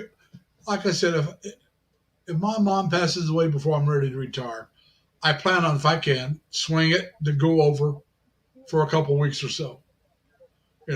2 weeks to a month myself, just to get away. And it'll be during the dead of winter. I'm going to get away from it during the winter time. I mean, if you're going to go when it benefits you the most. Oh, sure. And that's why I said I'll go during the winter. But I've been here for 4 years. Yeah. Yeah, I agree with you, Tim. You'd want to get the tetanus shot. You want to. I think you still want to get the malaria shot. I would check and see what shots they recommend you get before going there. Uh, Oh, aren't there you don't aren't there need that shots aren't there shot shots to before you help get prevent you it. from getting uh, oh the mad dog disease, You get rabies? COVID shot Yeah, before but you I'm come. talking about rabies shots. Could you get shots to help prevent you from? Because rabies is pretty prevalent over there. Have your tetanus shot. You know, I can get your tetanus shot, but that's not for rabies. That's for something else. That's for A friend tetanus. of mine, he got every single shot you can get. I'm like, dude, you're 64 years old. You don't need that crap. It's because he's trying to go to like every freaking Asian country. I'm like, Well, you like I can't said, even walk. the malaria shot, I can see getting Yeah, that. I can see getting if you don't have oh the kidney disease things, hepatitis shots. I can see getting hepatitis shots. I've already had one. I can't remember for which one. There was an outbreak at somewhere where I hello, was Mike. working, so we went and got the shots. Um, I didn't have it, but you got the shots. Uh, so I mean, I can understand. Like I said, and if you can get shots for rabies before you go, or do you have to wait till you're bit? And if you get a scratch or a bite from an animal over there, go get the rabies shots. Don't wait, just go get them. Because rabies can kill human beings. All right. There's people that thought nothing about it and then went back to their whatever country they were from, then died from rabies. If you Well, the remember, big the back Denny, if you remember, Chris and Sabu got it was just a playful bite. He was trying to feed a puppy, and a playful bite. So he waited, but they knew where the puppy was at. And the puppy, and it was a puppy, ended up having rabies, so he had to go get rabies shots. I So, don't want to get well, I I'll get the shots that I need to go, oh yeah, that's but what I would get. Uh, I uh, never had to get shots to get here. I don't think like I said, they don't I'm require still shots as much as I know. They don't require the COVID shots anymore. You do have to have the e-travel pass, I have but COVID. I would take the proof that you had those COVID shots. I oh have yeah, I'll my have all that. COVID shots, but Oh, I know what I wanted to mention. The one thing I will buy is the travel health insurance Yeah, that'll and cover me should I get hurt in country and guarantee they'll fly me home within 48 hours. yeah, and Mike I've, says there's two shots he I've would never recommend: I've never bought hepatitis that. and the one for bad water. I can get the medevac and the insurance for less than like it's about 90 some dollars or something. And Matter of fact, it's a helicopter. well, it's a meta flight. They fly you home. For Basically, what they do is they put you on a jet first class. $90. Yeah, like I said, though, $90. yeah, you get enough people buying, and most people won't need it. $90. A helicopter can't even make it to the No, U.S. it's not a helicopter that they fly out on. They put you on a jet first class.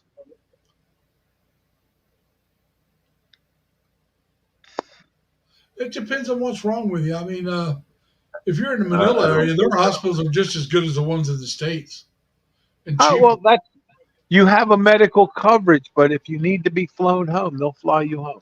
Okay. I bought it when I was in Mexico years ago. Then it was cheaper. It's like $60. Plus, you're in Mexico, it was closer. Yeah. Well, like I said, with me, when I go to retire in the Philippines, I am going to take in consideration hospitals. At my age, I want a good hospital near me. That's one of the reasons why I like Cebu. They got good hospitals there, uh, great entertainment areas. I'm not a drinker, so who knows? After I retire, I might hit the bars a little more. I hope not. but you got the malls, you got the all the other stuff that you can go do, and you can go sit at the Starbucks or Dunkin' Donuts and people watch because I like to people watch. You got all the tourist sites you can go to there. There's a lot of them inside the city limits are and outside on the island. There's the Whale Watch. Can't remember how you pronounce the net town's name, but the shark whales. You can go watch the whale sharks. Excuse me, whale sharks. There's a Well, lot of I'm going places. to fly. I'm going to fly into Cebu and take the ocean jet to Tagloran Bohol. Yeah, And that's what I said, Mike. They got doctors' hospital in Cebu, and I think Chiang Wall is supposed to be pretty good too. and then when I get to Bohol, I got to go to Anda, Yeah. which is 2 hours north. Yeah. Well, like I said, with Taking me, those boats can take forever. Yeah, Huh? taking those boats can take forever. The ocean jet's like a couple hours. yeah, they got different ways. If you go the road takes forever. Yeah, I ain't going to take a bamboo death trap. No, Roro is not a small boat. The Roro is the ones where they drive the vehicles onto them. That's why they call them. That's why they call them Roros. You roll the vehicles on and roll the vehicles off. You like that one? Hey, oh, Charmaine too. Nah, the Yeah, ocean I jet always goes like 30 mile an hour or something. Yeah, the ocean I've jet's never ride one of those bamboo death traps. Hell no. Yeah, I'll pass. If I can That afford is it, I'll a fly. very hard pass. Definitely a cheap way to go. No Cheap life way to go. jacket. Okay. It's a cheap Abby, way hey, to brother die. Abby. Yeah, Abby. But no, if I took one of the ferries that was going to take an overnight trip, I would get one of the staterooms because I would want the plug. Because, like I said, I have sleep apnea, so I would want one of those where I could plug in my CPAP and get some sleep. I wouldn't be able to be out in the. I don't think I could stay out in the with everybody else for an overnight trip because I don't know if they had the plug-ins. They don't have an overnight for the ocean jet. No, that's what I said. If I was taking one of the overnights, No, it's a because 2 hour the overnights are cheap. The overnights are cheaper, is what I'm saying. It takes longer, Yeah. but you can go to Well, sleep with sleep. I'm not sure. I'm not sure if they have plugins. To go And from Cebu to Bohol is only on the slow boat a 4 hour ride, and on the fast boat it's like a 2 hour or less. Yeah, but you're not. I'm just saying you may take a trip where it's going to take 6 hours or more. Well, it depends on where you're going. Out. Yeah. That's what I said. It depends on where you're going. If I was going to take one of those overnight, where it's going to take me that long, I would rather do it overnight. Gives a private room where I can just go to sleep. Sure. So you're not sitting there going, twiddling your thumbs. And but like I said, I'm not sure. I don't think I'll be one of these island hoppers. You know, I don't think I'll do a lot of island hopping. Once I may. I'm not saying I won't do any, but I don't plan on doing a lot of it. When I get there, I want to find an area I like and try to settle down and travel around that island. Maybe the next island over, like you said, it'll only take a couple hours, or you can fly over for maybe $40. Something like that. But I'm not going to be doing that a lot. It's just not something right now I'm into. But there again, like I said, when you retire, you don't know. Things change. Your attitude changes. Charlemagne is in the house. Who? Charlemagne. Charlemagne 2 and Charlemagne both are in. Charlemagne 2 just came in a little bit ago. I had to have my maintenance guy put some pain relief patches on my neck and shoulder.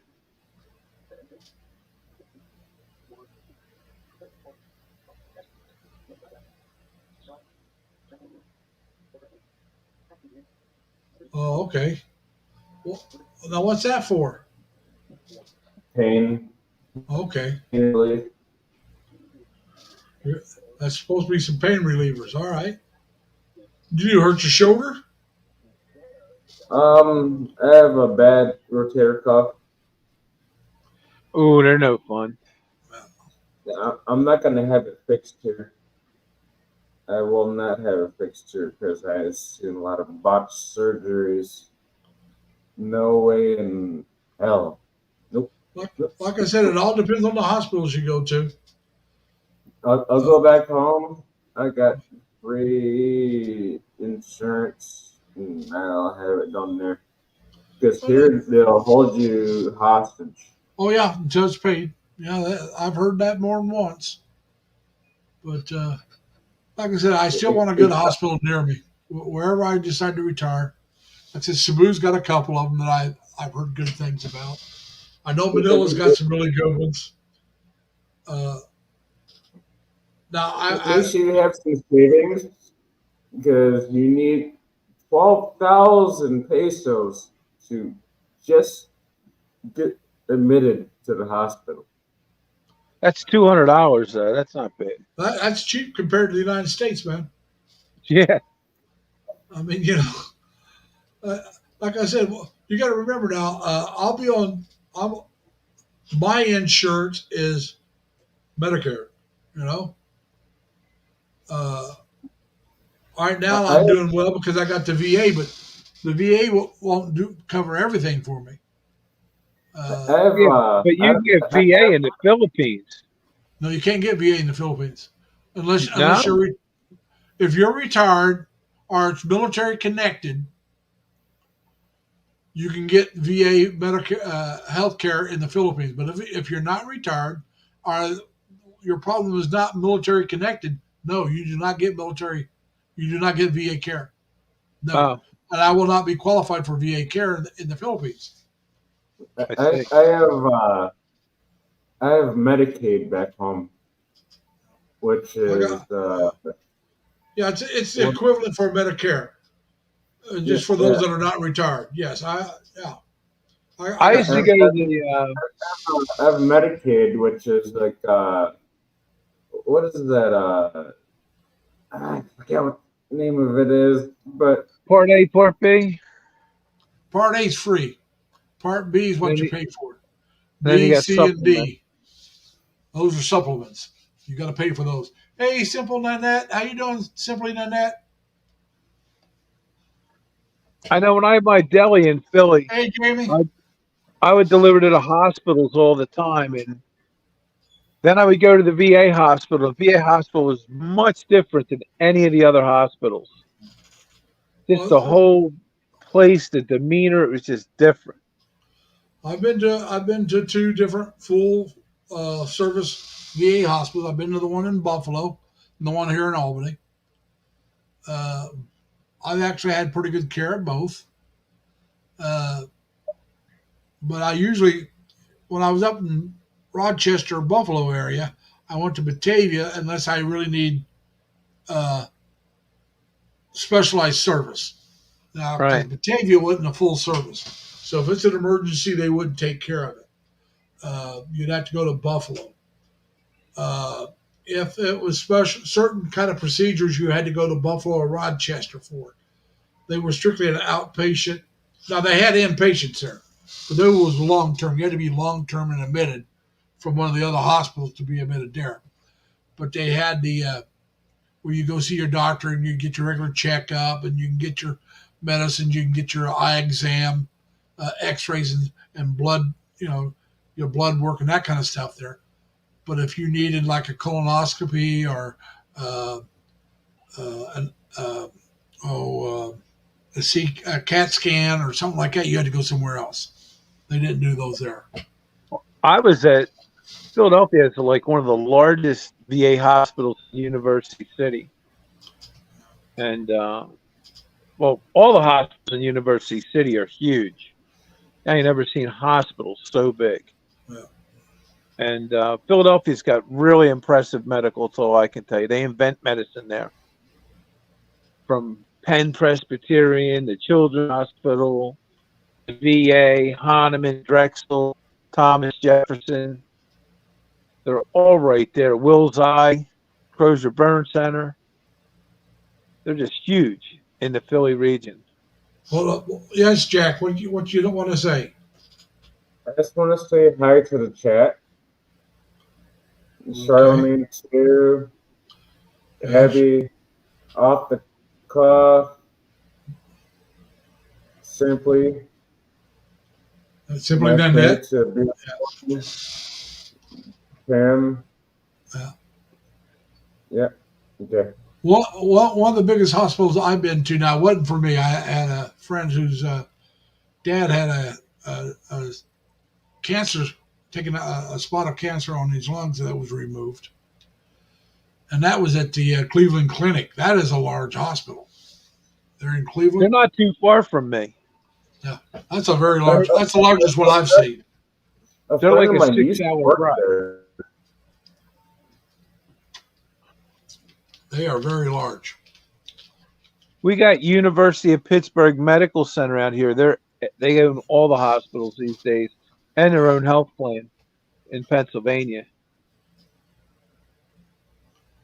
The hospital that I was in when I was on your stream the other week is a very big hospital.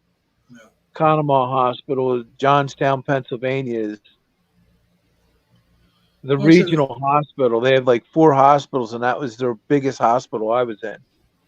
The Albany Medical Center is pretty large, but it's not as, like I said, it wasn't as big as Cleveland Clinic.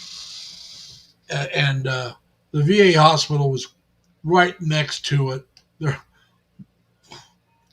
And it's good size. I still want to go back and pet the nurses. Hello, Abby. You're getting a whole knee replacement, huh, there, Mike?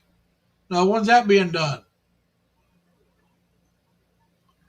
Now, Mike said he's having his knee replaced before he goes back to the Philippines. I'm just wondering. Wow. I'll tell you what, I had this gorgeous little nurse standing in front of me the other day when I was in the hospital. My God, I just wanted to reach out and touch it. Now, Mac Daddy, behave yourself. You know that'll get you in all kinds of trouble. I was tempted. I just wanted to wrap my loving arms around her. It's like, sweetheart, where you been my whole life? She goes, well, the first half of it, I wasn't born yet. Hey, Mac Daddy, when you fly back here to the Philippines, you get yourself Korean Airlines. Who? Korean Airlines. Yeah, that's what I was going to do. I was going to try and one of the hottest girls you'll ever see. Yeah, and everything goes through Incheon, which is one of the newer airports and one of the better places to land and lay over. And Incheon, I think it's Yes, Incheon. sir. They got a place where you can go get some sleep and take showers and stuff. yes, they got these like closet hotel rooms you rent. It's got a little bed and a little toilet area and a shower, and for like $20 you can just go in there and close the door for a couple hours. Yeah.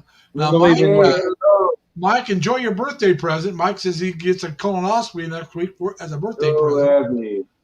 And by the way, Mike, I've already had 3 of those. I had one last year. Well, I've had 3, or is it 4?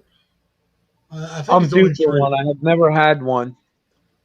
I have. I've had at least 3. And I think I need to have another one, but They did a full cancer run on my blood when I was in, and they told me hello. I'm very uneventful, I guess, for my blood work is the best way to put it.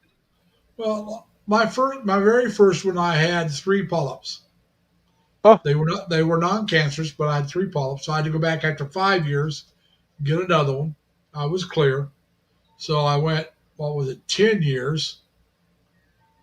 And I think I had a polyp, but it was not, now they're talking. Well, you don't do it 5 because the first couple were. The first one was outside of the VA.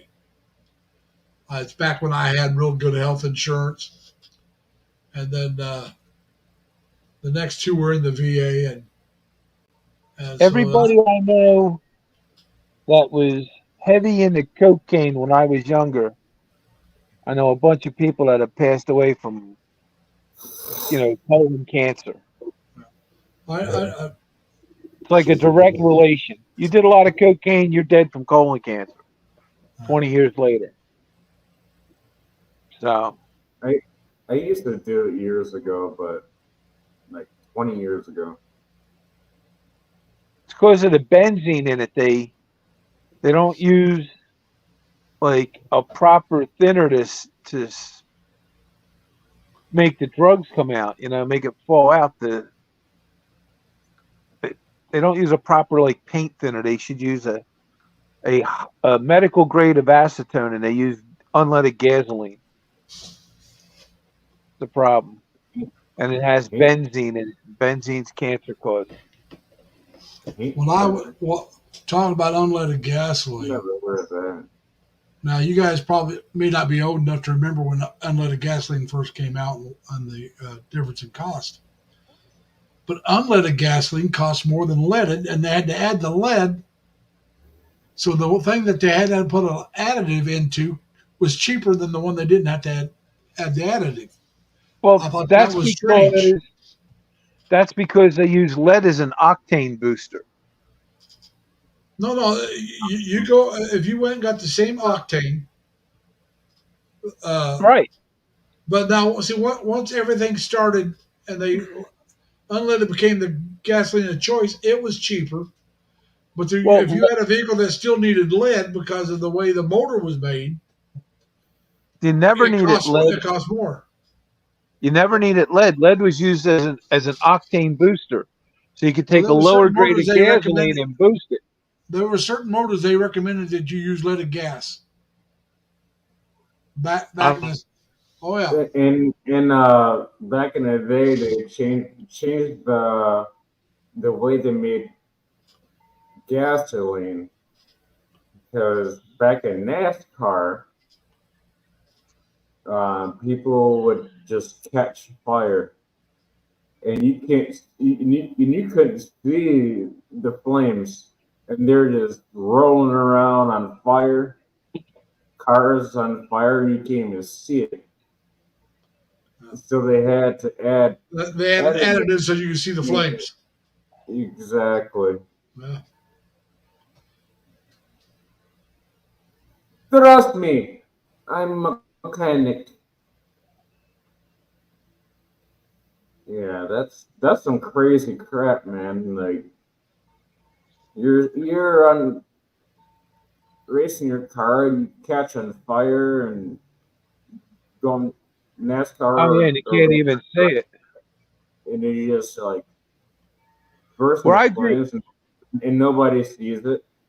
Hey Novus, how you doing? Novus. Where I grew up, I was lucky enough that I was in driving distance of 3 national drag strips.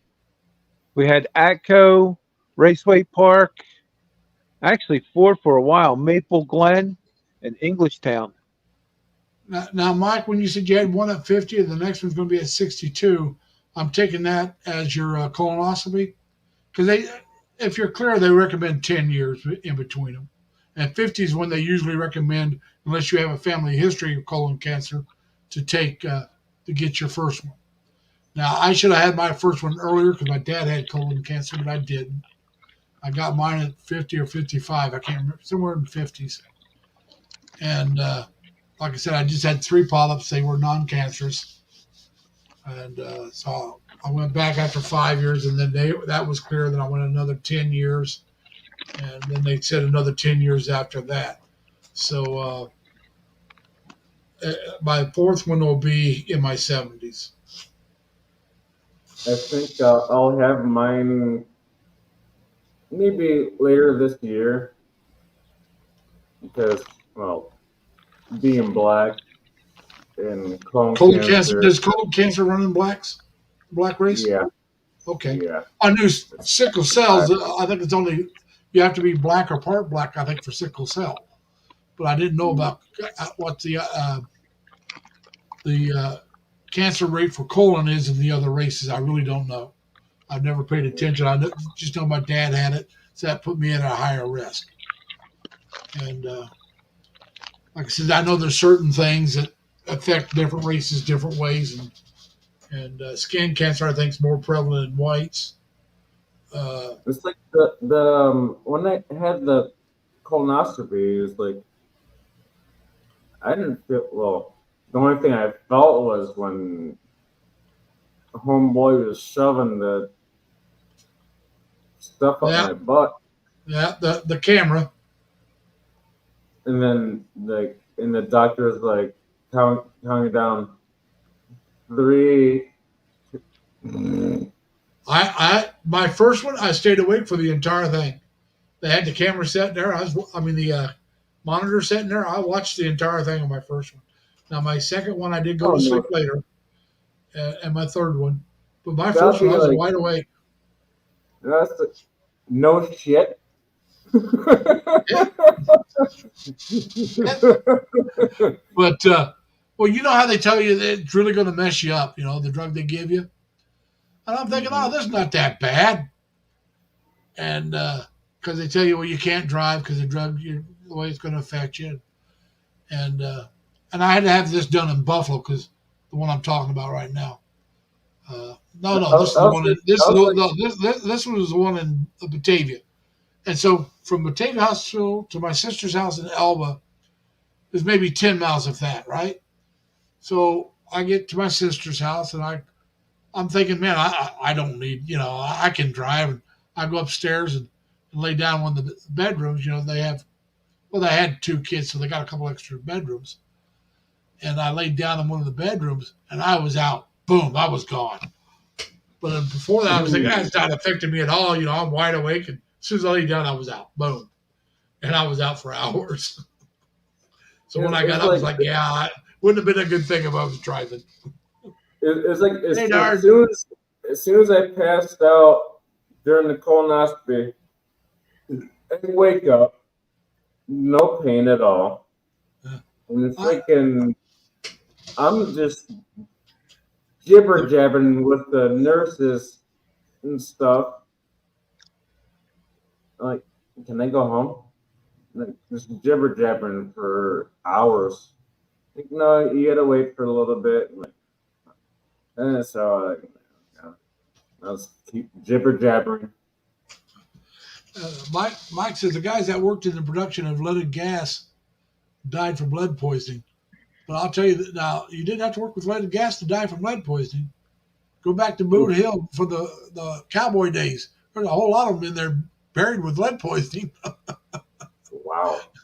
What do you think about it? The bullets back then were made of lead, so they got shot. It was lead poisoning that killed them, right? Yep. Yeah, that's a shame that. Yeah, they probably weren't wearing a respiratory mask, which for years nobody did. Your mom died. My dad died at 61 of cancer, and my younger brother died about 56, and my older brother died about 37. All of them were cancer. All of them were 3 different types of cancer. Wow. Wow. Now, all 4 of my sisters and my mother are still alive.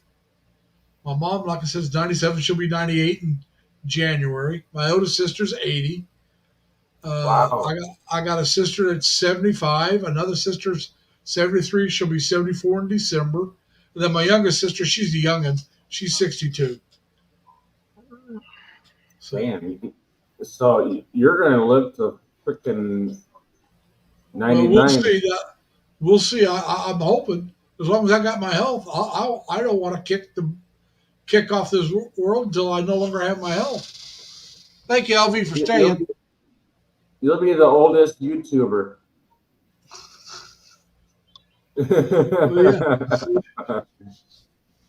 I'm wondering what's going to come after. Still producing at 103. Still going. I'm not trying to be Michael McFarlane. Lazy Larry Lee, still kicking at 103. And I'm barely kicking, boys and girls. I can barely lift my feet, but I'm still kicking. My father passed last year at 93, and my grandfather lived to 87. Like My I said, grandmother lived to 98. well, like I said, my mom's dad lived to be 92. Her dad, his dad, her granddad, lived to be 92. Her older brother lived to be 92. And then her Uncle Orange, yeah, that was his name, Orange, on her mother's side, lived to be 97, 98. So there's a lot of longevity on my mom's side of the family. My grandmother on my dad's side lived to be about 80, I want to say about 88. Larry, Google, what is the oldest YouTuber?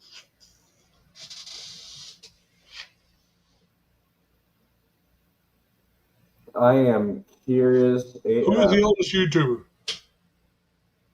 According to Make Use Of, the first YouTube video is Me at the Zoo and was uploaded on April 23, 2005 by co-founder Jared Kareem when he was 25 years old. The video runs for less than 20 seconds and features Kareem. That's not what I asked. Not what is the oldest YouTube. Who is the oldest person on YouTube? Who is the oldest person on YouTube?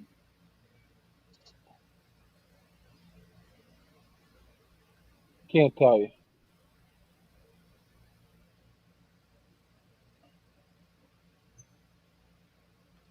Well, they gave me the 10, and the oldest is 106. What?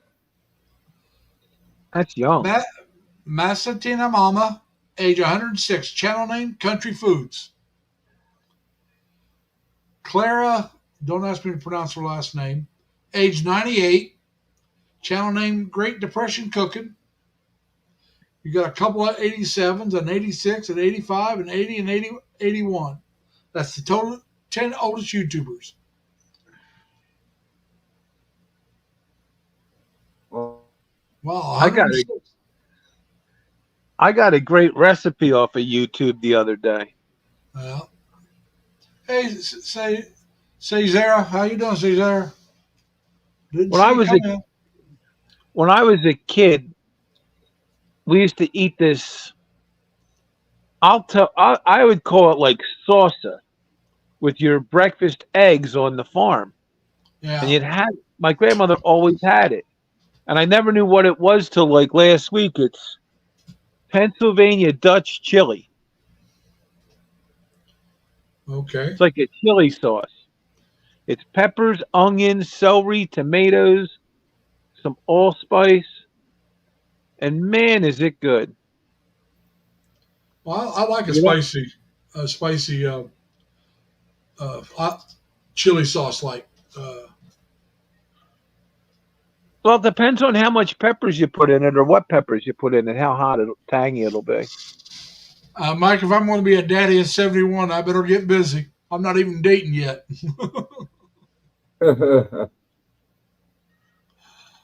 So need you a trip to the Philippines. Unless I'm donating. Yeah. I'm not old enough yet to be considered among the oldest yet, Tim. I mean, they're all in their 80s. I got a few years to go yet. I'm the 80s and 100s. 80, I think it was 80 through 106. They're finally talking about loosening the immigration to the United States up a little bit. Well, it depends on how they're going to loosen it up. I'm all for loosening it up if they do it the right way. They need people to come in. Yeah, there's so many jobs that people won't take. But the thing is, I still want to know who's coming in. So I don't mind letting people in. I don't mind letting people in, but let's make sure they're not the criminal elements. You know? Right. I don't want the criminal elements coming in.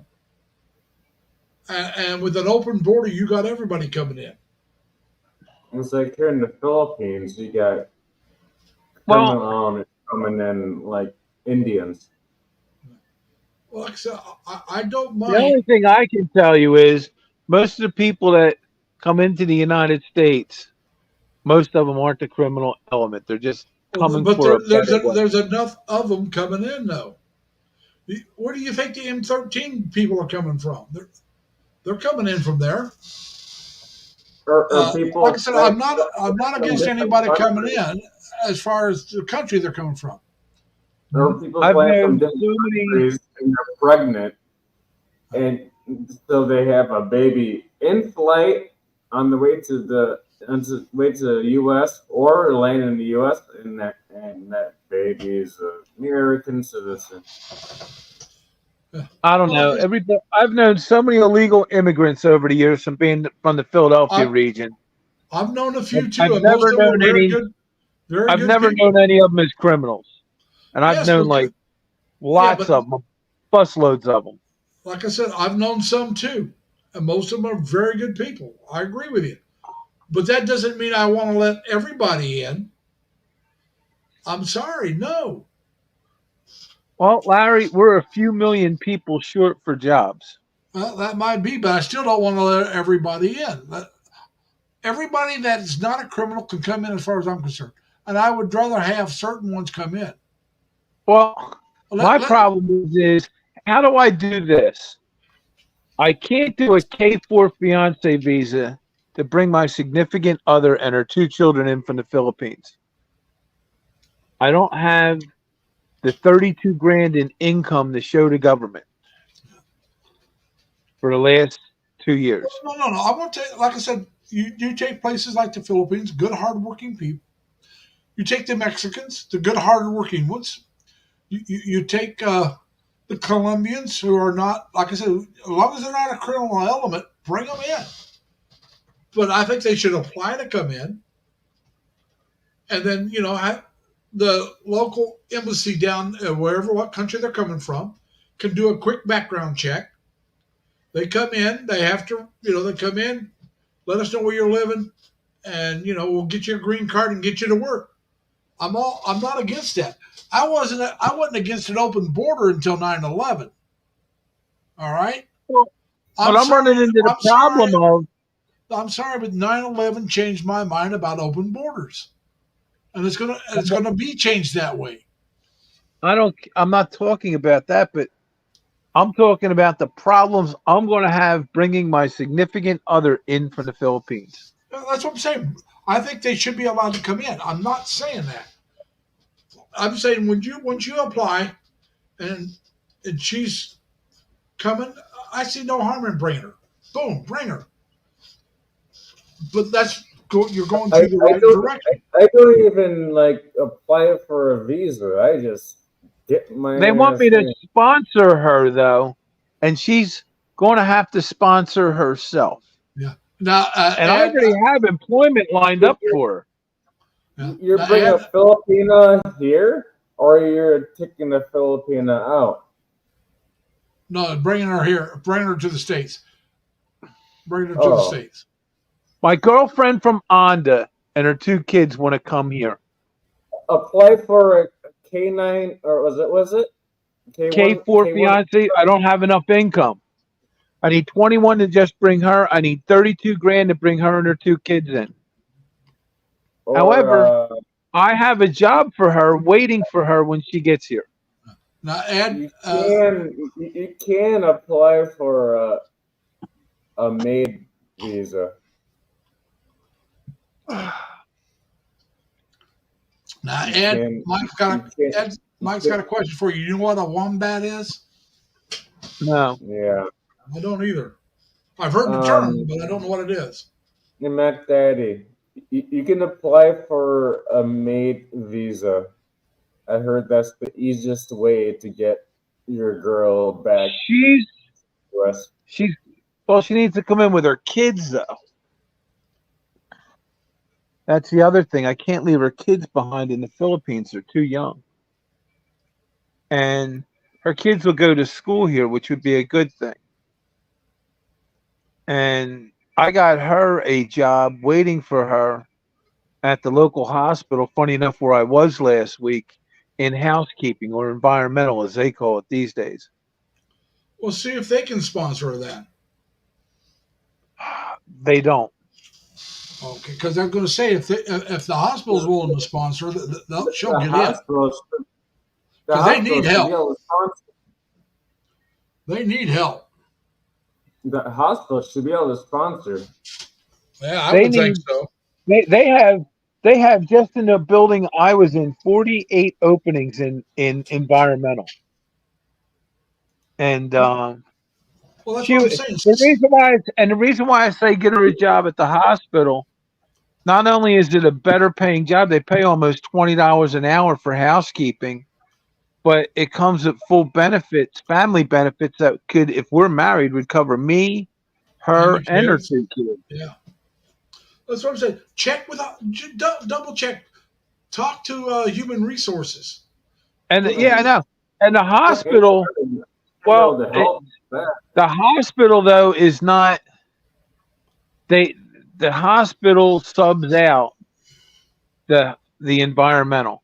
All right, I'll tell you something else. See, do you know if any of the I'm sure there's some Filipinos working there. Do you know any of them? Well, it's different. No. The maintenance at the hospital is not done by the hospital. Yeah, but they may know. They may know who to talk to. No, Oh, I know the head of environmental. That's how I know I got her a job. Well, see if they can do it then. Because I mean, if the hospital's not doing it, maybe the company that does the environmental part can do it. I mean, if they're 40-some people short. My occupational therapist is married to the head of environmental. Well, I got my little kid. And if there's any Filipinos working in the hospital, they would know what to do. Yeah. So Yeah, I didn't see any. Where I live, you don't see Filipinos, you don't see Mexicans, you don't see anybody but WASPs, white Anglo-Saxon Protestant Americans. You don't see no. I'm not gonna say it on your live stream. No black people. There's not a lot of Africans here.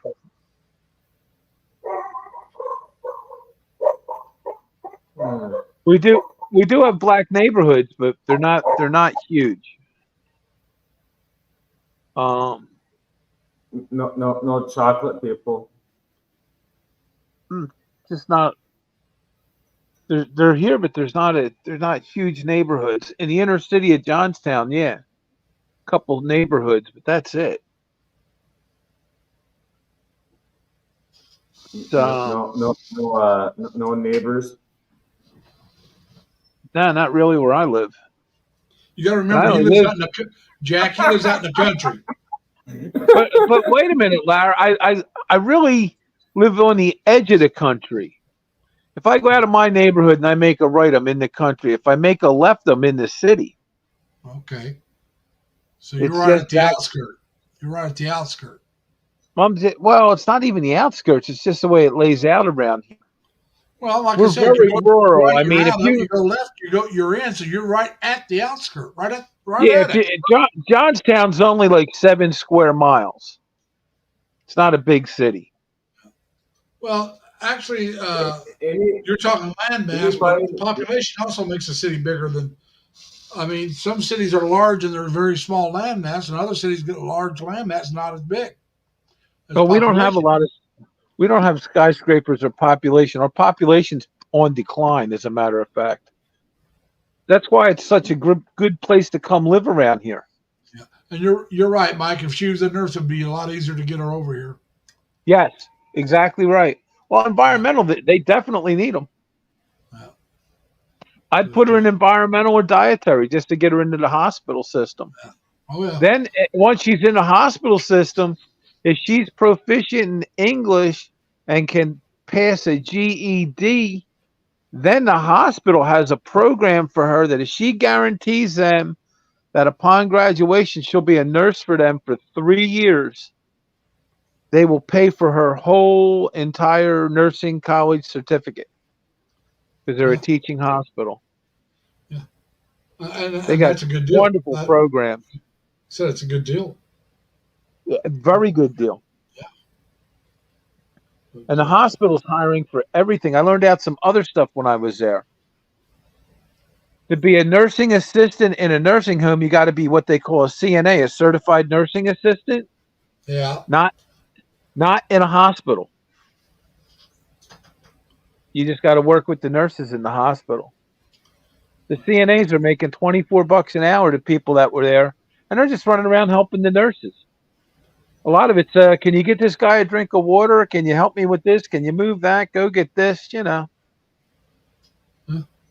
I was very impressed. You used to call them nurses' aides. Yes, I learned a lot when I was there because I'm very observant.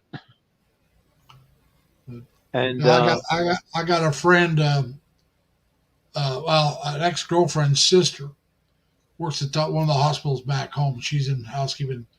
Like you said, though, you get excellent benefits by working for the hospital. Oh yeah, I was talking to a guy who has been at the hospital for 17 years as a nurse's aide. He graduated high school and got a job there. It's the only job he's ever really had, and he likes it. He's not a nurse. He's just a nurse's aide. But they use you for like transport and stuff. You know, the nurse's aide take you out to the curb when you're leaving and stuff. Do you know Danny from Road to the Philippines? No, I can't say I do. He comes in once in a while, but he has his own channel. He's one of these nurses, contract nurses. They'll sign a contract for so long and work. Oh yeah, the traveling nurses make great money. Well, he pretty much stays in the same area. Sure. But he signs a contract for like 6 months, a year, whatever it is. And then he takes the time off and goes back to the Philippines where he's married to a Filipina.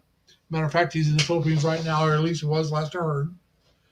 And Jamie, who was in here, I don't know if Jamie's still in here. But Jamie happens to be a close neighbor to him. And I got to do something here. I just realized I hadn't done it. Sorry, Charmaine, too. Oh, I got to do Levy, too. Give her one. LV, you got it, too. I had a couple people I just noticed didn't have jackets, so I gave them a blue jacket. Even all the nursing home and rehab centers around me, they all need environmental people to do the housekeeping, change the beds, vacuum the carpets, you know. Yeah. Well, like I said, yeah, there are some very good jobs that need to be filled. And I agree with you. Let's get people in here to do it. And part of the problem we have here in the States is people are having fewer kids. That is part of the problem. So we're not growing, we're losing. As more of us baby boomers retire, you're losing a workforce. So we need to replenish the workforce. I agree with you. I agree that we need immigration. I just don't agree with open borders. There's another good reason to bring them in, Larry. You know what you get when you give them a green card? A worker who's paying taxes and paying into the Social Security system. Yes, I know what I would get. You get tax base. But I still want a closed border. Oh, well, yeah. You want to bring them in and register them. Yes, I want them brought in. But I want them brought in legally through the port of entries, wherever they're at. There's some in California, there's some in Texas. Let's have some in, let's don't make them have to walk across the border either. Let's put some in Florida where they can come in that way, or New York. So let's where they can apply in the embassy in whatever country they're in. Apply to the American embassy. Thousands of people fly in every weekend to New York. Yes, but I'm just saying, if they're coming in to stay, let's get them registered and get them to stay properly. That's what I'm saying. I want to know who they are and where they're going to be. If they grant you asylum in New York, you're here for 7 years till you can get a hearing. That's fine. Like I said, as long as we know who they are and where they're at. Yeah, but if they grant you asylum and give you a green card, by the time you get to your hearing, you're basically a naturalized American citizen anyhow. You've been here for 7 years. You probably got married and had kids while you were here. Like I said, at least they came. The problem is, I don't discriminate about nothing. I don't discriminate. What I'm trying to say and point out, if you haven't picked it up yet, is our system is extremely broken. It doesn't function. It doesn't work, and they haven't touched it since 1981.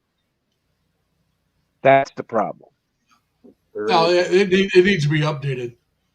Mike says a wombat is an animal that live like hogs, I guess. Yes, I know what Two that is. cubes, which they stack to mark their territory. 2 years ago. But now, do you know what a seabat is? I can't remember. And unless you're Navy, you're probably not going to know a seabat. And Mike says that's a groundhog, not the seabat. He's talking about the wombat. A seabat is a made-up animal. When you're out at sea, they'll put a box over something, and it won't be anything, and they'll go, "Oh man, you got to see this," and somebody will act like they're looking and say, "Oh wow, that's wild," and you get the rookies, the Billy Boots, the recruits, the Billy Boot actually, because they're out of boot camp now.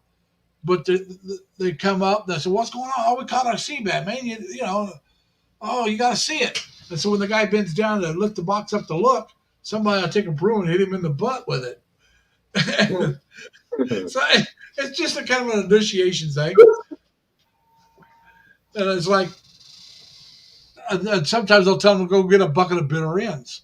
Well, there are really a real thing called bitter ends. But you don't get a bucket of them. A bitter end is when you cut the rope and you know that frayed part at the end where you take the twine and wrap it so it doesn't unwind all the way. Right. That frayed part at the end is called a bitter end. Okay. And so they tell them to go get a bucket of bitter ends. Now they had one guy, I was told, that they sent him to get a bucket of bitter ends, and he was gone for a while. When he came back, he had a bucket of bitter ends. He went and took all the ropes, cut off all the bitter ends of them, and made a bucket of it and brought it back to him. Another thing they would do is tell you to go get a left-handed monkey wrench, stuff like that. But I mean, the wombat made me think of that kind of stuff. But yeah, we had another one we had, and they got pictures in one of my cruise books of a guy standing mail buoy watch. And how they get them on the mail buoy watch is when you first go out, the first day out, they don't always hand out all the mail, okay? And so after a day or two out, they'll have mail call, and mail's handed out. And so a little bit later on, they'll tell the new guys that had never been on a ship, the first time on a ship, first time on a cruise, that they have to go stand mail buoy watch. And they'll take pictures of them and put it in. And what they'll do is they'll go up and they'll have a life vest on and some kind of hat, and they'll stand there with a hook because the guy says, "Mail buoy watch? What do you mean?" He says, "Well, how do you think we got our mail today? Yesterday. We have a mail buoy. You got to watch for the mail buoy. And if you see it on your watch, they'll slow down and you can grab the mail buoy and bring it on so we can have our mail." But there's no such thing as a mail buoy. I'm just reading through a comment which I don't understand. See, you couldn't get me on the mail buoy watch. You know why, Larry? Why? I'm a boat guy. I know all the buoys. Well, see, you couldn't get me on it you couldn't get me on the Seabat or anything like that because I had an older brother that was in before me, and he told me all about this stuff. I even So know they what tried it's that on me. I just said, no thanks. I'm not going. Hey, Larry, you should come on these busted ass boats here in the Philippines. What was that now? Why don't you come here on one of these busted ass boats in the Philippines? Well, I went to the Philippines on a ship. I was the little pump boats and No. I was on a ship when I was in the Philippines. Both times I was on the USS Dixie, AD-14, auxiliary destroyer tender. Our job was repairing destroyer tenders. No, I'm talking about here as a civilian. Oh yeah, try to see that as a civilian. I don't think it'd go over. These. You could probably get a few expats. I bet you get a few expats with that. Hey, we got to see that, man. the busted you know, things you gotta write on that you don't want to write on. Yeah, Mike, I know that they don't want to let them, but I'm saying I'd like to see, like Ed was saying, we need to change our immigration laws, and I really do believe we need to upgrade them. And Oh my God! Yeah. right now, one of the hardest countries to come here, and this is, I think, as much to do with the Philippines themselves as America, is that they should be able to apply to come here for work with the skills. I think any nurse should be allowed to apply to come. I know they can get them here easier, but I just think there ought to be a way to get them here. Maybe limit how many can come in if you want from each country. But let's open it up so we can get more people in here. We really do need the workforce. I have to agree with Mac Daddy on that. But I just want to control.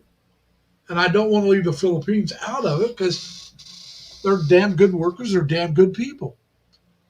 And so I would want them to be able to come in.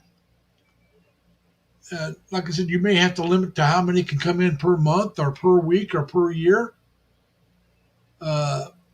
Which, you know, but it should be easier for them to apply and to qualify. It's like Well, it should be easier for anybody to qualify from any country where we have military bases. Yeah, it should be. Like I said, I'm with you. Like I said, we do need to upgrade our immigration laws. I agree with that. I still want it done. However, once we get them upgraded, let's do it the legal way. Well, I want to bring her in under a green card. I'd even marry her to bring her in. Yeah. But if I marry her, it could take me up to 4 years to get her here. Yeah, I know. And that's wrong. It really is. It shouldn't take longer to get someone that you're married to here than someone that you're planning on marrying. Because it's quicker to get a visa for a fiance. It's easier to get a visa for a fiance than it is for a wife or a husband. Yeah. Yes, And not only that, the only difference is you're guaranteed that you can eventually bring your wife here. You're not guaranteed you can bring your fiance in unless you have all the stipulations met. But Yeah, see, but I own my own own home and everything. You get your K1 visa, and you're guaranteed to bring her back. Yeah, Trust me, I live in the Philippines. But with my medical issue, I don't care hung about up. the medical issue. It does not matter. But you get the K1 visa, you put. I don't have enough income to sponsor her. That's the hook I run into. Yeah. Well, and the numbers aren't huge, but if I'm collecting medical Larry, disability, I can't bring her in. I'm good if I get my my fiance back to Michigan. Is that I kind of own a golf course. Yeah. Well, I have enough. I make enough that I could bring someone in on a fiance visa. Right. You don't have a problem either way. You could bring in their half their family. I could bring in my fiance and her 2 kids, no problem. Now, once I quit working, then that becomes a problem. Okay, my Social Security wouldn't be enough, but with work, I could just work and I could do it.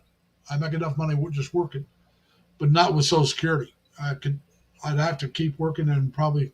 I don't know if they'd say, "Well, as your age, how much longer are you going to work?" I don't know. But I'm not planning on bringing somebody in here because, like I said, I want to go there. So why in the hell do I want to bring somebody here? Oh, it's come and go. As many as you don't know how long she's going to be if you bring her. You don't know how long you're going to be here before you want to leave. All right, you butcher that name. What's that? You want to hear the kick of it, though, Larry? If I brought her in and she gets a job at the hospital in environmental, Yeah. she'll make close to $40,000 a year. She'll make enough money to sponsor herself Yeah. That's what I'm saying. I mean, and me, for that matter, because You need you know. to have you need to have maybe you or another family member that can sponsor, that can pay Yes, for I could that. use another family member. I don't have a family member that would agree to sponsor her, though. yeah. But Like I said, yeah. she's guaranteed a place to live because I own my own home and everything. And I don't see have if they, any debt. well, like I said, they may take that in consideration. I I don't don't know. have to. I don't have to worry about it because I have a whole bunch of houses. Oh. I don't. I'm not Well, worried you have about enough assets because your And Mike, assets come into play as well. Mike, And you're that's one right. of the That things is a I need to problem. do here. I sold my property recently and cashed out. I need to buy another property. And then I have assets again, which I'm trying to do. I'm trying to buy another property right now, but I haven't Yeah, done it because I don't have quite enough. and Mike just pointed something out that you got to But remember, Ed. The U.S. does not have a base in the Philippines.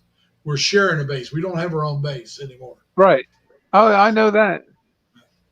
And he also said the problem is the two um, parties will not get together on a plan, and that's right.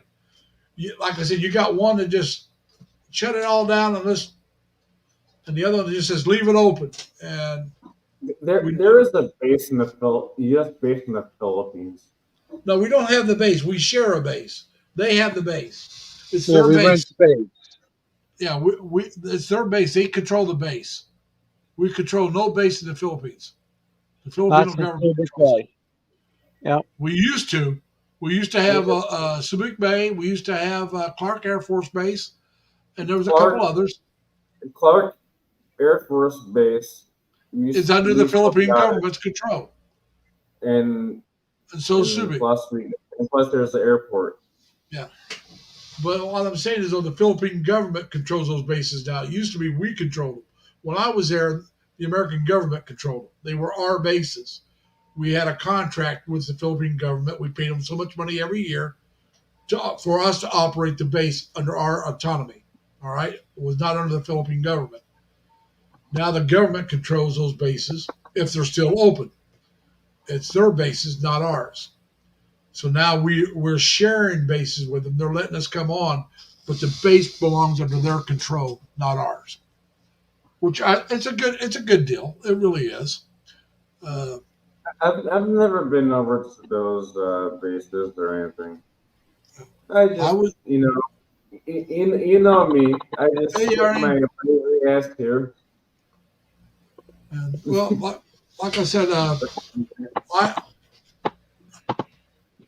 I understand why the Filipino people and the Filipino government wanted to kick the military out, the U.S. military out of the Philippines at the time.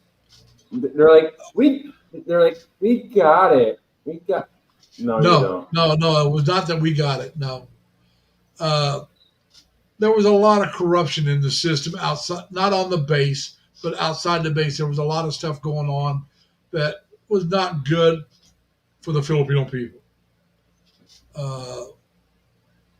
There was a lot of trying to think of how to say this.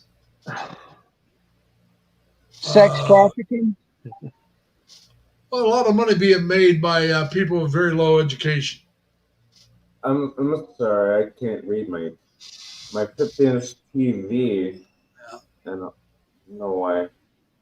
But anyway, there was a lot of prostitution, a lot of so I mean, and it really wasn't good for the Filipino people, I don't think. Now, at the time I didn't think about that because, I was young. I turned 21 in the Philippines. That's on my last Westpac. So I was young. And you're not thinking about other people. You're thinking about having fun and enjoying yourself, and everybody seemed to be willing participants, and they were, but that doesn't make it right.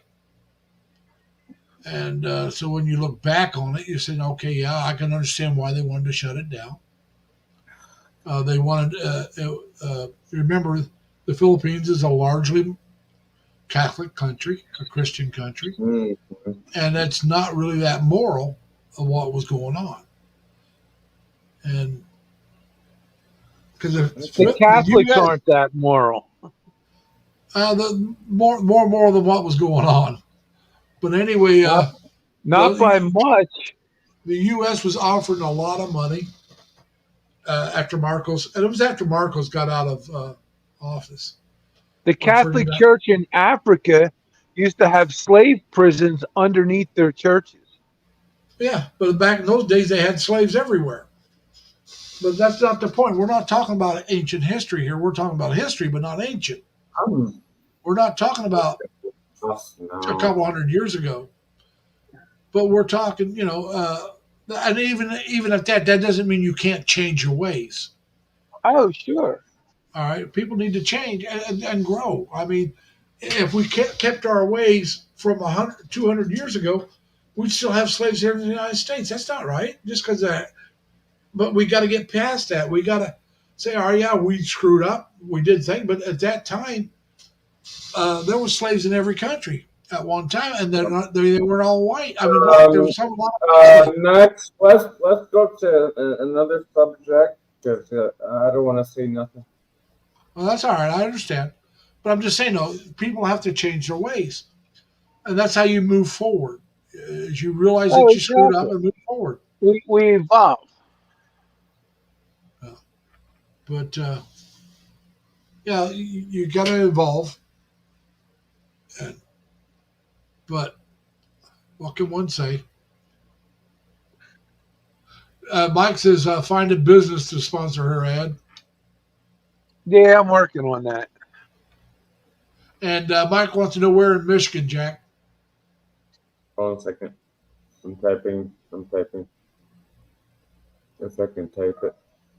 Because I'm trying to type what I got my sunglasses on top of my glasses. So it's like kind of actually dark in here. And plus I'm extra sleepy. Even to bring them in legally, let me tell you, it's a lot of money. Yeah. You're looking at like to bring 3 people in, you're going to look at like $10,000. Yeah, I saw online. I can't remember which airline it was, but they were advertising round trip to the Philippines was over $2,000. Now it was business class at least, but it was over $2,000 round trip. That's cheap. You can fly out of New York from 637. Well, like I said, I don't know if they're talking about flying out, because the farther in advance you buy your ticket, usually the cheaper it is. Oh, yeah. Detroit and Flint. All right. You got to be 90 days out for the best price. Yeah, and I agree, Mike. And that's what I said. I really like to see that shut down. And I hope anybody that's dealing with underages get caught and go to jail. And the best. You're talking about sex trafficking. Sex trafficking is still big in the Philippines. It says underage is still around. Yeah. Still around. Most of the clients are from the West, and you're probably right because most expats are coming from the West. But Get caught with an underage girl in the Philippines, you're going to jail. So it said you need to go to jail and stay there in the Philippines. As a matter of fact, if you come back home and they can prove you were with an underage girl in the Philippines, you're going to jail. You should. You should. Oh, for sure. I'm just saying. I mean, Now, I don't know what the age is in the Philippines. I'm not asking. I already know whatever age it is. It's too young for me. It's supposed to be 18 now. Well, in New York, it's 17. Back in the day, it was 12. Like I said, in New York, it's 17. Here it's 18. If you're a Filipino national, it's supposedly like 14 or something. No, it's higher than that. 18. I think it's Capilo. 18 or higher. 18 if you're a foreigner. But What? You speaking? well, you can't even get married to a Filipino without her parents' permission until she's in her 20s. Oh, I don't know. I don't know that problem. Well, I don't either because I'm not going to date anybody in their 20s. Can't be 18 and drink. She's 37. It'll be 38 before we get together. 18 to go do this thing. But no, like I said, I want nothing to do with underage girls. Let me ask a Filipino. But it just. Yeah, Tim says business class is extremely expensive right now. Like I said, they were advertising it for, I can't remember which airline. I really don't remember. And I'm not sure if it was out of LAX or New York City, but it was over $2,000 round trip. Well, that's the thing with Korean Air too. There's less. There's more room on the seats. Well, the thing is, business class has more room than economy. And if I'm going, I'd have to go business class. And I wouldn't go round trip. I would go one way with a throwaway ticket. I'd buy, and what I mean by throwaway, I'd actually buy a real ticket, and that would say, all right, I'm going to Hong Kong after 30 days. Someplace that it only cost me $40-$50 to get the ticket. So I get there, get my visa, toss that ticket away, and just keep getting visas. And that's what I would do. I mean, as long as you can still do that. I mean, you can get the throwaway ticket as long as you still can stay without leaving again and just get a new visa. I would say, all right, Jack, what'd you find out? Ticket, and I just sit here. I can't hear you, Jack.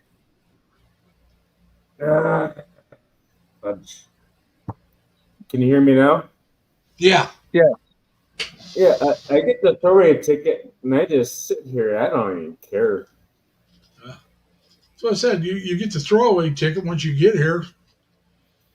You just extend your visa, and you don't need it anymore. Yeah, unless you really want to go somewhere. Stay or go to like Hong Kong for like a day or two. Yeah, that's what I said. Unless you want to go somewhere. Cheap AF.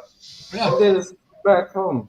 Well, another thing you can do if you like, let's say Mac Daddy's going and he wants to come back.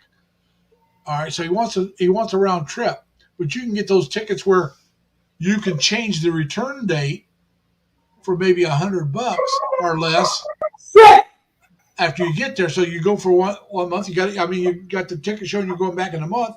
You extend for another month, and it costs you maybe $50 to $100, if anything. Costs you a little extra, and then you go back a month later. Yeah, I can't do that. No, I'm just saying. I'm just saying you can do that as well because they do have it where you can do that. As a matter of fact, right. You're right, Mike. I've heard that. As a Western man, if you take your girlfriend's children out, you can be arrested. But as long as your girlfriend's close by, I understand you could be okay because she can say, yes, those are my kids, and yes, he's allowed to be with them. But yeah, if you go out by yourself with them, you can get in a whole lot of trouble if they're under a certain age. And oh yeah. You can get in a whole lot of trouble with it. And wait long good. You got to know the customs and the laws.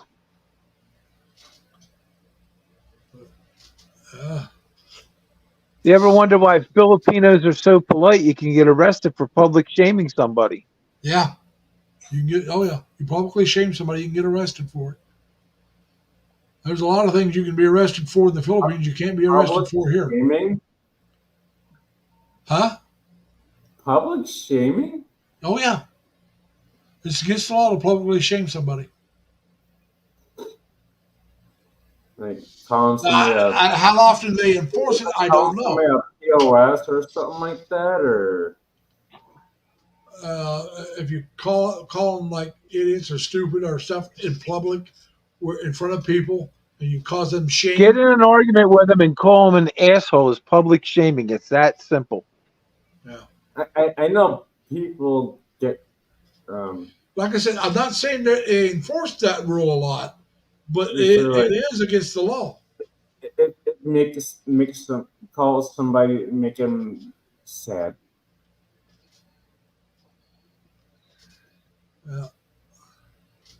I don't know about if you make them sad, but if you bring shame upon them, you can be arrested for it. Hey, your dick is small. Okay. We all know that. Yeah. Mike, married to a beautiful woman, says the age of consent in the Philippines is 23. That's for consent of marriage, right, Mike? She has to be that old to get married without her parents' permission. Well, there's a certain age that they have to be because their parents reject.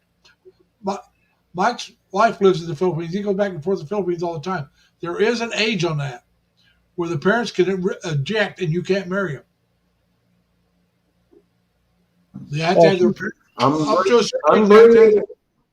bringing a Filipino right here live on your live stream. All right, bring her on. What? Or bring him on, whichever it is. What did they? Hello, sir. How you doing? Have a seat. Set a spell. Oh, I'm sorry. Beverly Hillbillies. All right, now, sir, what is the age of consent? Legal age of consent. 18 years old. Yes, but to get married, what's the legal age? Without our parents' permission. Yeah.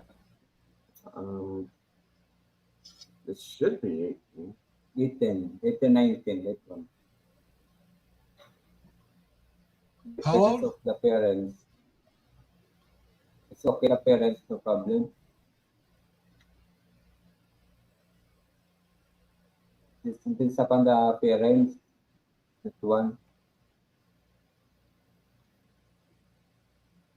Maybe if the parents want to pay for it and that.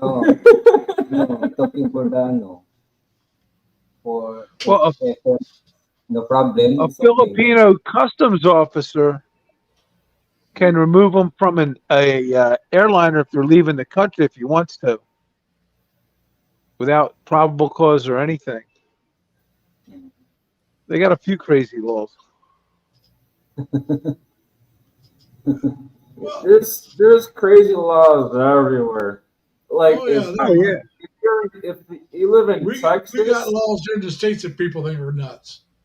You live in Texas, we think, and I want to kill somebody, I have to give them 24 hours notice before I shoot them in the freaking head. Well, at least you can do it. That's some crazy shit. Oh yeah.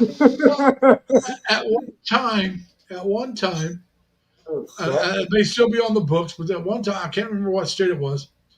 If you were driving a car at night, you had to have somebody walking so far in front of you with a lantern showing the way. And they didn't change that law for years because I guess when they first came out with cars, they didn't have headlights. So they living hell. And they didn't change that until years later, after headlights were out for a long time. There are laws on the books that are so old that are outdated. They just don't change them. And let's look at the Texas thing. Like you have to write it. You have to write it 24-hour notice before you kill the dude. I'm like, that sounds kind of messed up. 24 hours from noon, September 22nd, 2023, I'm giving you notice that on the 23rd at noon, I will be shooting you on sight. Will it be high noon? Charlemagne, hello. Charlemagne too. Uh, Yeah, Mike's right. Don't talk politics or religion, especially with Filipinos now. With other foreigners, don't talk Filipinos politics, but you can talk your own. But that could still get you in trouble with them. Politics and religion is a good thing not to talk about anywhere. Here in the States, But because a lot of people just want to fight over it. I'm gonna say Pacquiao. Don't fight anymore. It's not good to talk about politics or religion with most people. They just don't. They get too bent out of shape. If you're on the opposite side of yourself, they don't want to talk. They want to argue. They want to browbeat. They want to make you conform to their way of thinking. And it's just not worth it with most people. Yep. So I'm just gonna sit here and obey. Yeah. Man, so.